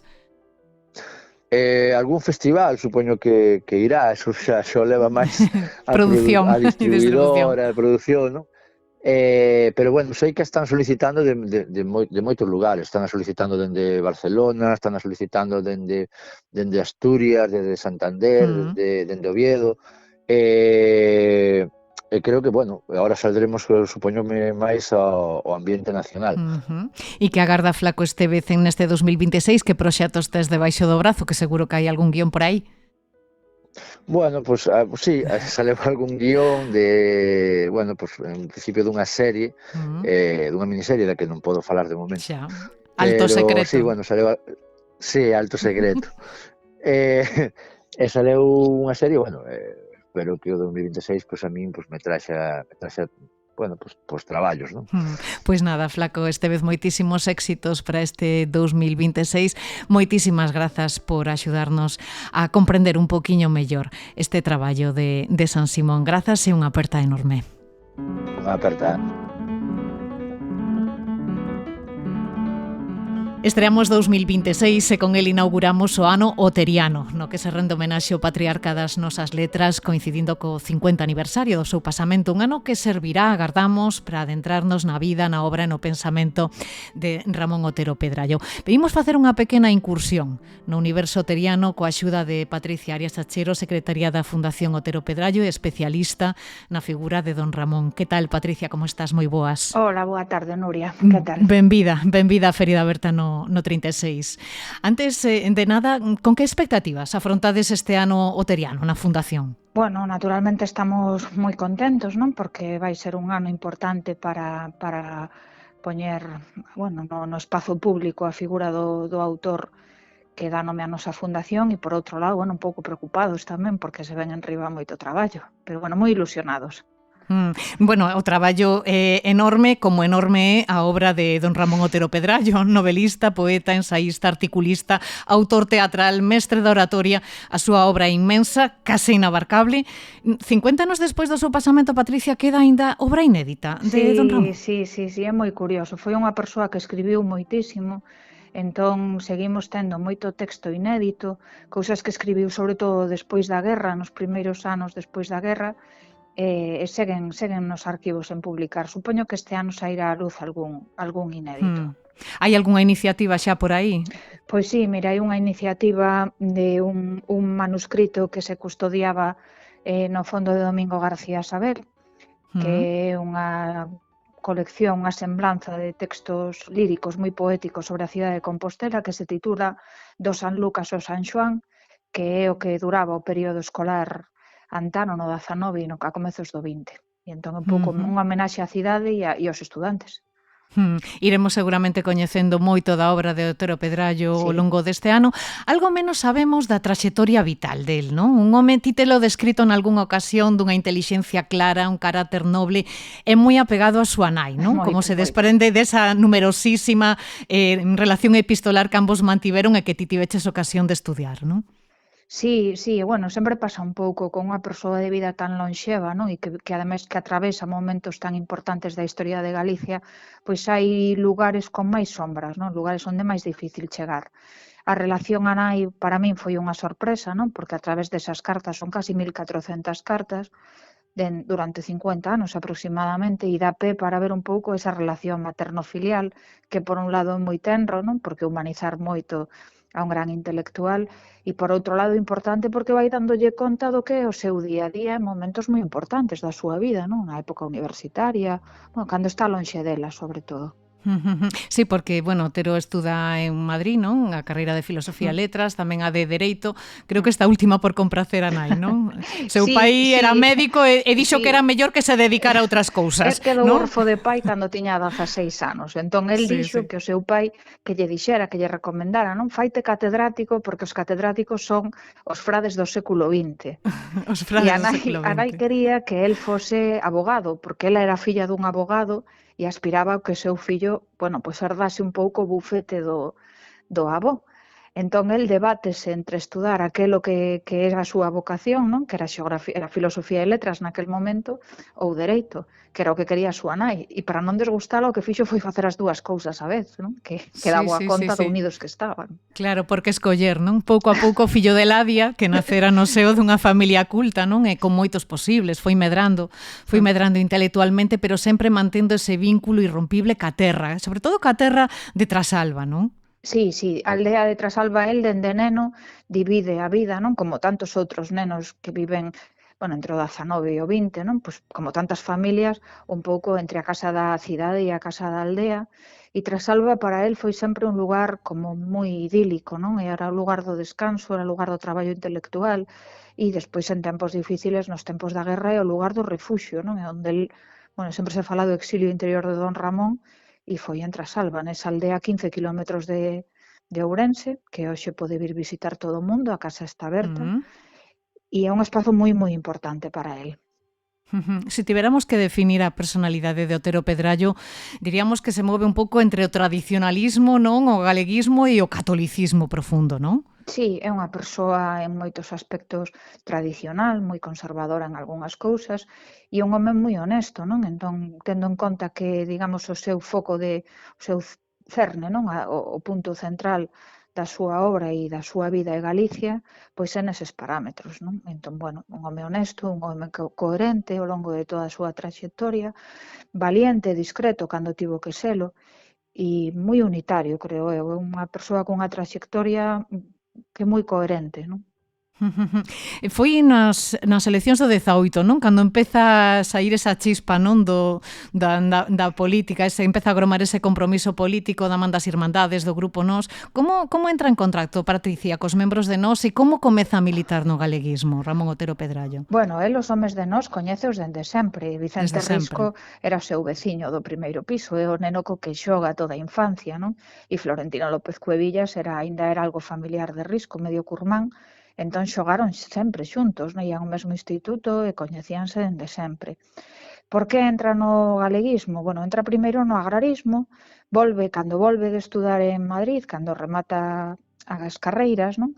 E ten que opositar a cátedra, regresa a Ourense e durante uns anos, digamos que se mantén bastante a marxe do que era o proxecto de Vicente Risco, digamos, el entrou tarde na revista Nós, non? No 18 participa na campaña electoral apoiando a Porteiro Garea polo distrito de Celanova e un pouco pois xa son os anos de transición. É un pouco como Adrián Solovio, non? Pasou de andar formándose pensando nas cousas de Europa, pensando na cultura europea, bueno, pois a poñer todo o seu foco, todo o seu interese en Galicia e a partir dese momento pois foi unha entrega absoluta. Sí, moito se ten falado da súa ausencia naquela Asamblea Nacionalista de Lugo do 18. Por que non acudiu a esa cita? Bueno, é bastante máis prosaico do que poida parecer. Estaba preparando posicións, non hai máis misterio. Non lle daba vida para tanto. No, de feito, bueno, non sei moi ben se xusto, non? Pero creo que son, vamos, se non estaba examinándose, pois estaba estudando, non hai misterio ningún, Despois xa entra xa pola porta grande coa chegada da Segunda República, non? Cando consegue escano e comeza xa a traballar activamente xunto aos seus compañeros tamén na consecución do proxecto do Estatuto, non? Sí, son os anos quizáis máis políticos, non? Pois a época do Partido Nacionalista Republicano de Ourense e ese chegar a Cortes con Suárez Picallo e con Castelao, que sí que hai un home completamente político e un home público, un home onde a súa defensa moitas veces apaixonada en Cortes, non? Pois vai saltar os medios de comunicación, non solamente galegos, sino nacionais. E así un pouco a asunción dese papel, non? Como era necesaria a política, había que facer política, e el, que en realidad era un intelectual, bueno, pois ocupa o lugar que entende que lle corresponde, non? Un pouco por, eu diría por fidelidade, non? Por compromiso persoal sí, pero por fidelidade coas ideas. Pero empezan a xurdir diferenzas, non? No seo do nacionalismo, que foi o que máis pesou nel para inclinarse por unha ou por outra familia? E como era esa Galicia soñada por Otero? Bueno, se te refires ao 36, o que sucede é que hai unha parte del que non está de acordo, digamos, co que o seu partido, o partido político, o Partido Galeguista defende, pero decide manterse fiel e cadrarse o que entende a maioría que debe facer o partido. Entón, bueno, en ese sentido, el sempre foi coherente, nunca ocultou o que pensaba, non? Sempre se pon o mesmo exemplo, cando nas Cortes Republicanas se vota se o Estado español debe ser ou non a confesional, el defende públicamente, defende políticamente o catolicismo, o que non é contradictorio, digamos, coa súa defensa republicana da terra, ni nada parecido, non? Entón, o problema é que eso no 36, cando se escinde o Partido Galeguista, pois el permanece, digamos que ao lado de Castelao, non marcha coa escisión e faino por coherencia persoal, entende que debe permanecer onde a maioría quere estar, non? Aínda que el persoalmente difira da maioría. Xa, coa chegada do alzamento, a ilusión de todos eles salta polos aires, non? Comeza a represión e el permanece aquí, pero sofre a depuración, non? 11 anos que estivo afastado das aulas. Que impacto causa nel este castigo, este afastamento temporal do ensino? Pois mira, foi moi discreto, porque prácticamente non conservamos, pois, por exemplo, cartas entre o 36 e o 48, 44, 46, prácticamente non hai ningunha carta, non? E claro, pola situación, as cartas ou os escritos que se conservan desa época, pois ten que ser moi cauto, moi discreto, non hai prácticamente referencias a nada que puidese ser malinterpretado ou lido claves políticas. Sí que é verdade que foi como moi coherente. El ve cando o destituen en agosto do 37, deu clase o primeiro ano da guerra, el non foi sancionado, digamos.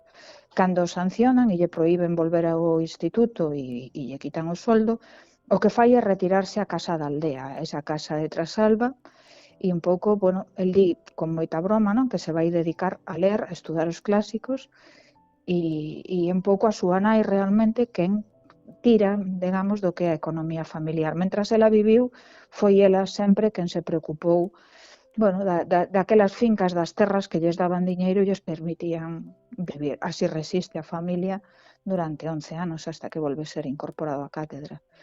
Que fai durante todos eses anos? Non se rende, el segue escribindo moitos textos, faino obrigadamente en castelán, comprende que non ten ningunha posibilidade de publicar nada en galego, entón o que fai é escribir en castelán, escribir moito para si mesmo, cousas que el sabe que vai ter que guardar nun caixón, esperar a que sexan publicables, e logo hai algunhas mostras de honestidade e de coherencia que son moi bonitas, non? Que sempre se fala do mesmo, como asina baixo pseudónimo aqueles textos que escribe, digamos, en falta de liberdade, en castelán. Entón, bueno, decide non empregar o seu nome propio, e a época dos pseudónimos. É certo. Foi unha época na que el sofre ese afastamento das aulas, pero tamén sofre, claro, a represión que sufriron os seus compañeiros e amigos, non? Compañeiros perseguidos, asasinados, encarcerados ou exiliados, como é o caso mesmo de Castelao, non? El como encaixa este golpe que sufren todos os seus compañeiros cos que compartiu tantos proxectos e tantos momentos vitais? Supoño que con moitísima dor, o sea, tivo que ser un período para el moi doloroso, aparte do medo que puido ter a nivel persoal, non? É razoable pensar que nun momento así, e el sendo expedientado e tendo defendido o que tiña defendido antes do golpe de Estado, pois tivo que pasar moito medo por si mesmo, pola súa familia e polas consecuencias que podía traer as súas ideas, non? As persoas que rodeaban, e ao mesmo tempo ve, pois eso, como moitos son acaban presos ou como hai xente que morre, non? O exilio. El ten deixou unha obra moi bonita que é o Libro dos Amigos do ano 1953, onde lle vai dedicando un capítulo a xente que formou parte da súa vida, non? Entón hai de todo, dende un canteiro que traballaba en Trasalba ata o bibliotecario do Ateneo de Madrid, e logo hai capítulos totalmente conmovedores a amigos que foron asasinados na guerra, non? Pois hai un capítulo dedicado a Blanco Torres ou a Castelao, por exemplo, non? E el non pode falar claramente, pero dende logo si deixa claro cal é o seu sentir, non? E en ese sentido moi valiente. Sí, fala con bastante claridade nesa obra, non? De A terra de Galicia, que de tanto sufrir por os seus fillos queridos pudera ser a varenta das vaguas, non? Di nese libro dos amigos, non? E fala do asasinato de Noguerol como dun espertar punxante frío, non? Ou fala da grandeza dos textos de Blanco Torres, non? Do seu manexo da arte da palabra, ou fala de Casal, non? Sí. Dicía que nunca saiu da súa imprenta unha páxina baixa, ruín ou interesada. É unha forma casi como de, non sei, de facerlles xustiza, non sei como dicilo, non? De colocalos no lugar onde debe estar, non? Creo que hai moita meditación detrás dese libro, non? Hai moito pensar neles, primeiro no que sufriron, pensar no que el pensa e como pode dicilo, non? Como non podía dicir con todas as palabras, non podía dicir coa limpeza ou coa liberdade que o dicimos hoxe, non? Pero el sentía que tiña que dicilo. E era importante que o dixese e era un símbolo que lo dixese, non? Porque neses anos el xa é un símbolo da resistencia e do ideario de preguerra. Sabemos se neses anos mantivo contacto con eles a nivel... Con Castelao. Con Castelao e con estes compañeiros ou con familiares de compañeiros asasinados. Mira, sí, a Castelao foi no ver no ano 1947, viaxa a Argentina convidado polo Centro Galego de Buenos Aires para participar no que era o Día da Patria, nunhas xornadas patrióticas que organizaban ao redor do 25 de xullo. Entón, el consigue o permiso das autoridades pertinentes para viaxar casi 3 meses ou 3 meses, estivo ali todo o verán. E o último mes reuniuse con Castelao. Castelao estaba en París, pero viaxa a Buenos Aires e un pouco coa ilusión de reencontrarse con ese amigo íntimo, entre eles tratábanse de irmáns. Todo isto contounolo don Ramón nun libro que se chama Por os vieiros da saudade, que é un pouco a viaxe, non? Esa viaxe a América e o reencontro con Castelao e a despedida tamén, non? Que foi unha cousa así moi dramática e moi traumática para ambos. Un reencontro importante e a partir de aí, non sei se é casualidade, pero sí que parece como que hai como un renacemento, non? Recupera a actividade social, remátanse eses anos de silencio, non? Reanúdase a produción e comezase a perfilar xa o proxecto de Galaxia, non? Aínda que fora na clandestinidade, non? Coincide con toda esa época, non? Sí, co fin da Segunda Guerra Mundial, non? O réxime abre un pouco, digamos que ábrese, non lle queda moito máis remedio que soltar a brida, non? De tanta represión. E Otero participa dende o primeiro momento. Hai unha carta moi bonita a Ramón Piñeiro, que é unha carta escrita na clandestinidade prácticamente. Entón, don Ramón dille algo así como que sí, que el quere participar nunha empresa que se vai montar, na carta chamase Guzmán and Company, e entón el venlle dicir que, bueno, que o seu papel ten que ser como meramente representativo, porque xa está moi maior, e non... Aí a ben chosei a carta. Sí, a ben chosei. Bueno, pero xa están, non? Xa están pensando en publicar libros en galego, e ese don Ramón, que xa ten 50 e moitos anos, pois sabe que ten que estar e está disposto a traballar, e si, é moi bonito, non? Ese rexurdir da cultura que coincide ademais coa súa reincorporación á cátedra. Sí.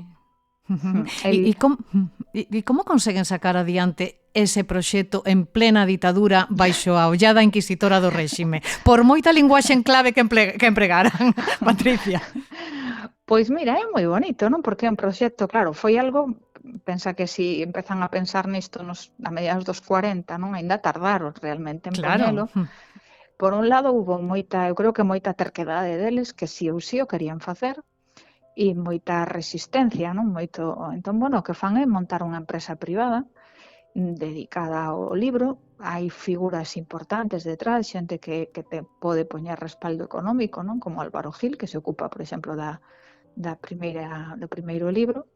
E logo, claro, pues don Ramón aporta un pouco a solvencia e integridade. Era unha figura como, non sei, casi un pouco, se me apuras, intocable para o propio réxime, non?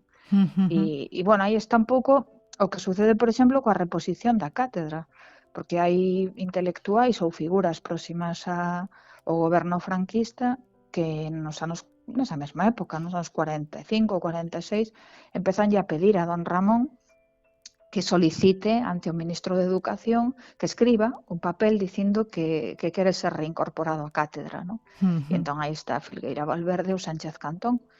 E don Ramón, pois sempre con moita broma, pero sempre lles di que non, que el, bueno, que non pediu que lle quitasen nada e que non está disposto a pedir que lle devolvan nada, non? A Filgueira dille que cada vez que pensa escribir no ministro, pois que lle entra o tembleque na man e non é capaz de articular as palabras, digamos, non?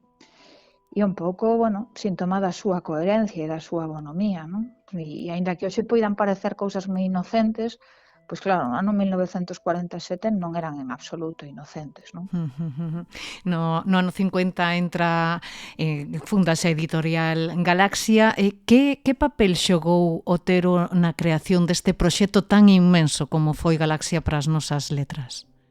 Bueno, ele é o primeiro presidente da editorial e foi presidente dende 1950 ata 1975, cando el morreu. Ele é consciente de que asume unha figura moi simbólica, aínda que vai traballar na editorial, vamos, como o primeiro. De feito, sempre se di, en Galaxia sempre din que o primeiro éxito editorial, o primeiro libro que deu diñeiro foi a Guía de Galicia, que este ano imos celebrar o centenario e que se reedita a comezos dos anos 50 en Galaxia, non? Entón, colabora con moito traballo, sempre foi fiel a Galaxia, todas as súas obras de posguerra en galego están publicadas nesta editorial, sacando dúas infidelidades, digamos, con edicións con Castrelo, coa editorial Monterrey, e logo, bueno, pues o beneficio económico que lle podía aportar, non, a editorial. O ano 50 é un ano moi importante para don Ramón porque en xaneiro morre Castelao, en marzo, a finais de marzo aproba as oposicións para a Cátedra de Xeografía da Universidade de Santiago e o 25 de xullo constitúese formalmente a editorial, non? Entón foi todo como moi seguido, non?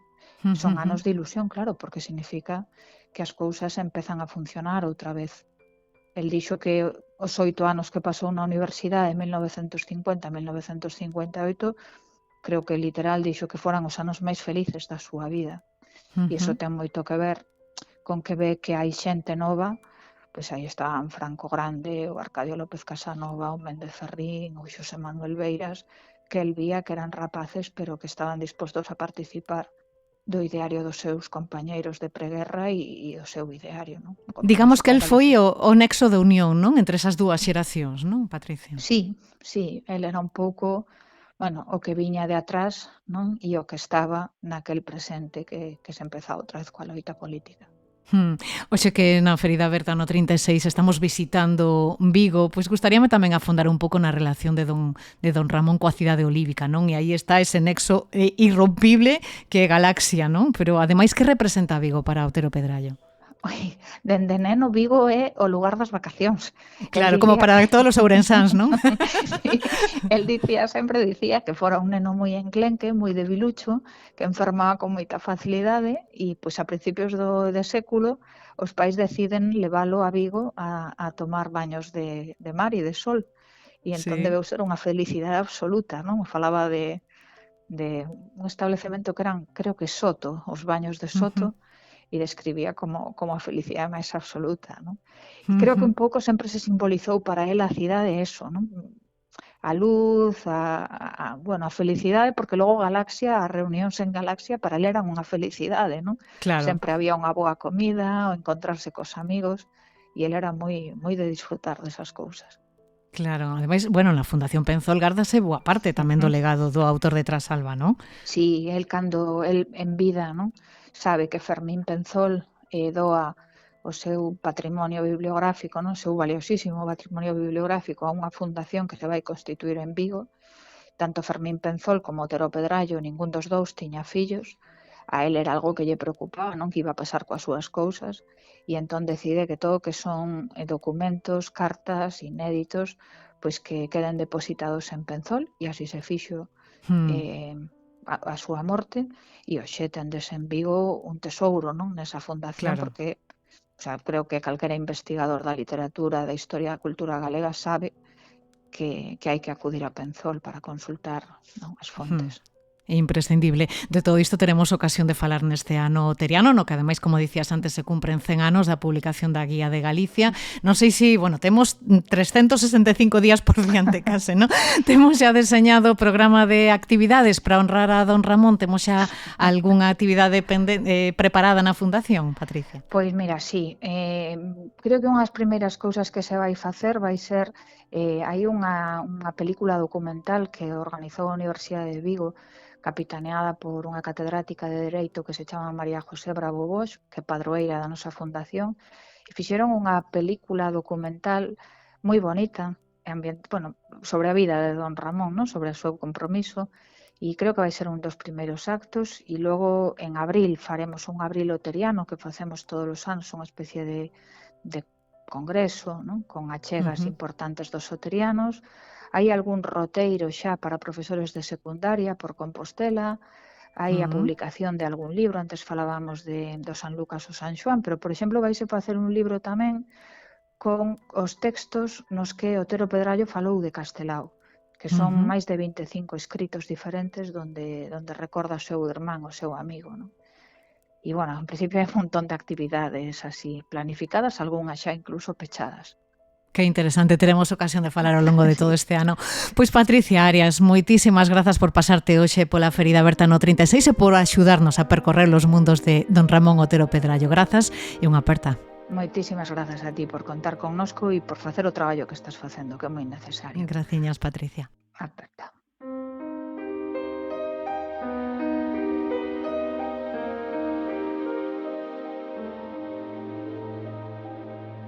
Pois ata aquí chegamos. Moitas grazas a todos e todas por acompañarnos, especialmente a Xoan Carlos, a Xavier, a Xan, a Sonia, Xesús, Flaco e Patricia por compartir con nós as vosas historias. Grazas ademais a Xan Leira por permitirnos utilizar o seu arquivo para completar este relato e a Fernán McCormick por botarme unha man na locución.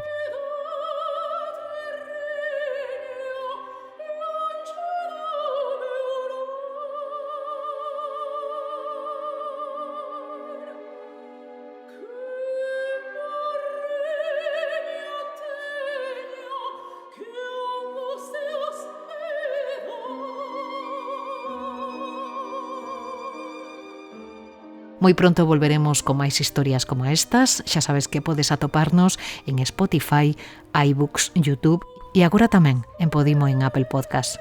Ata cando queiras.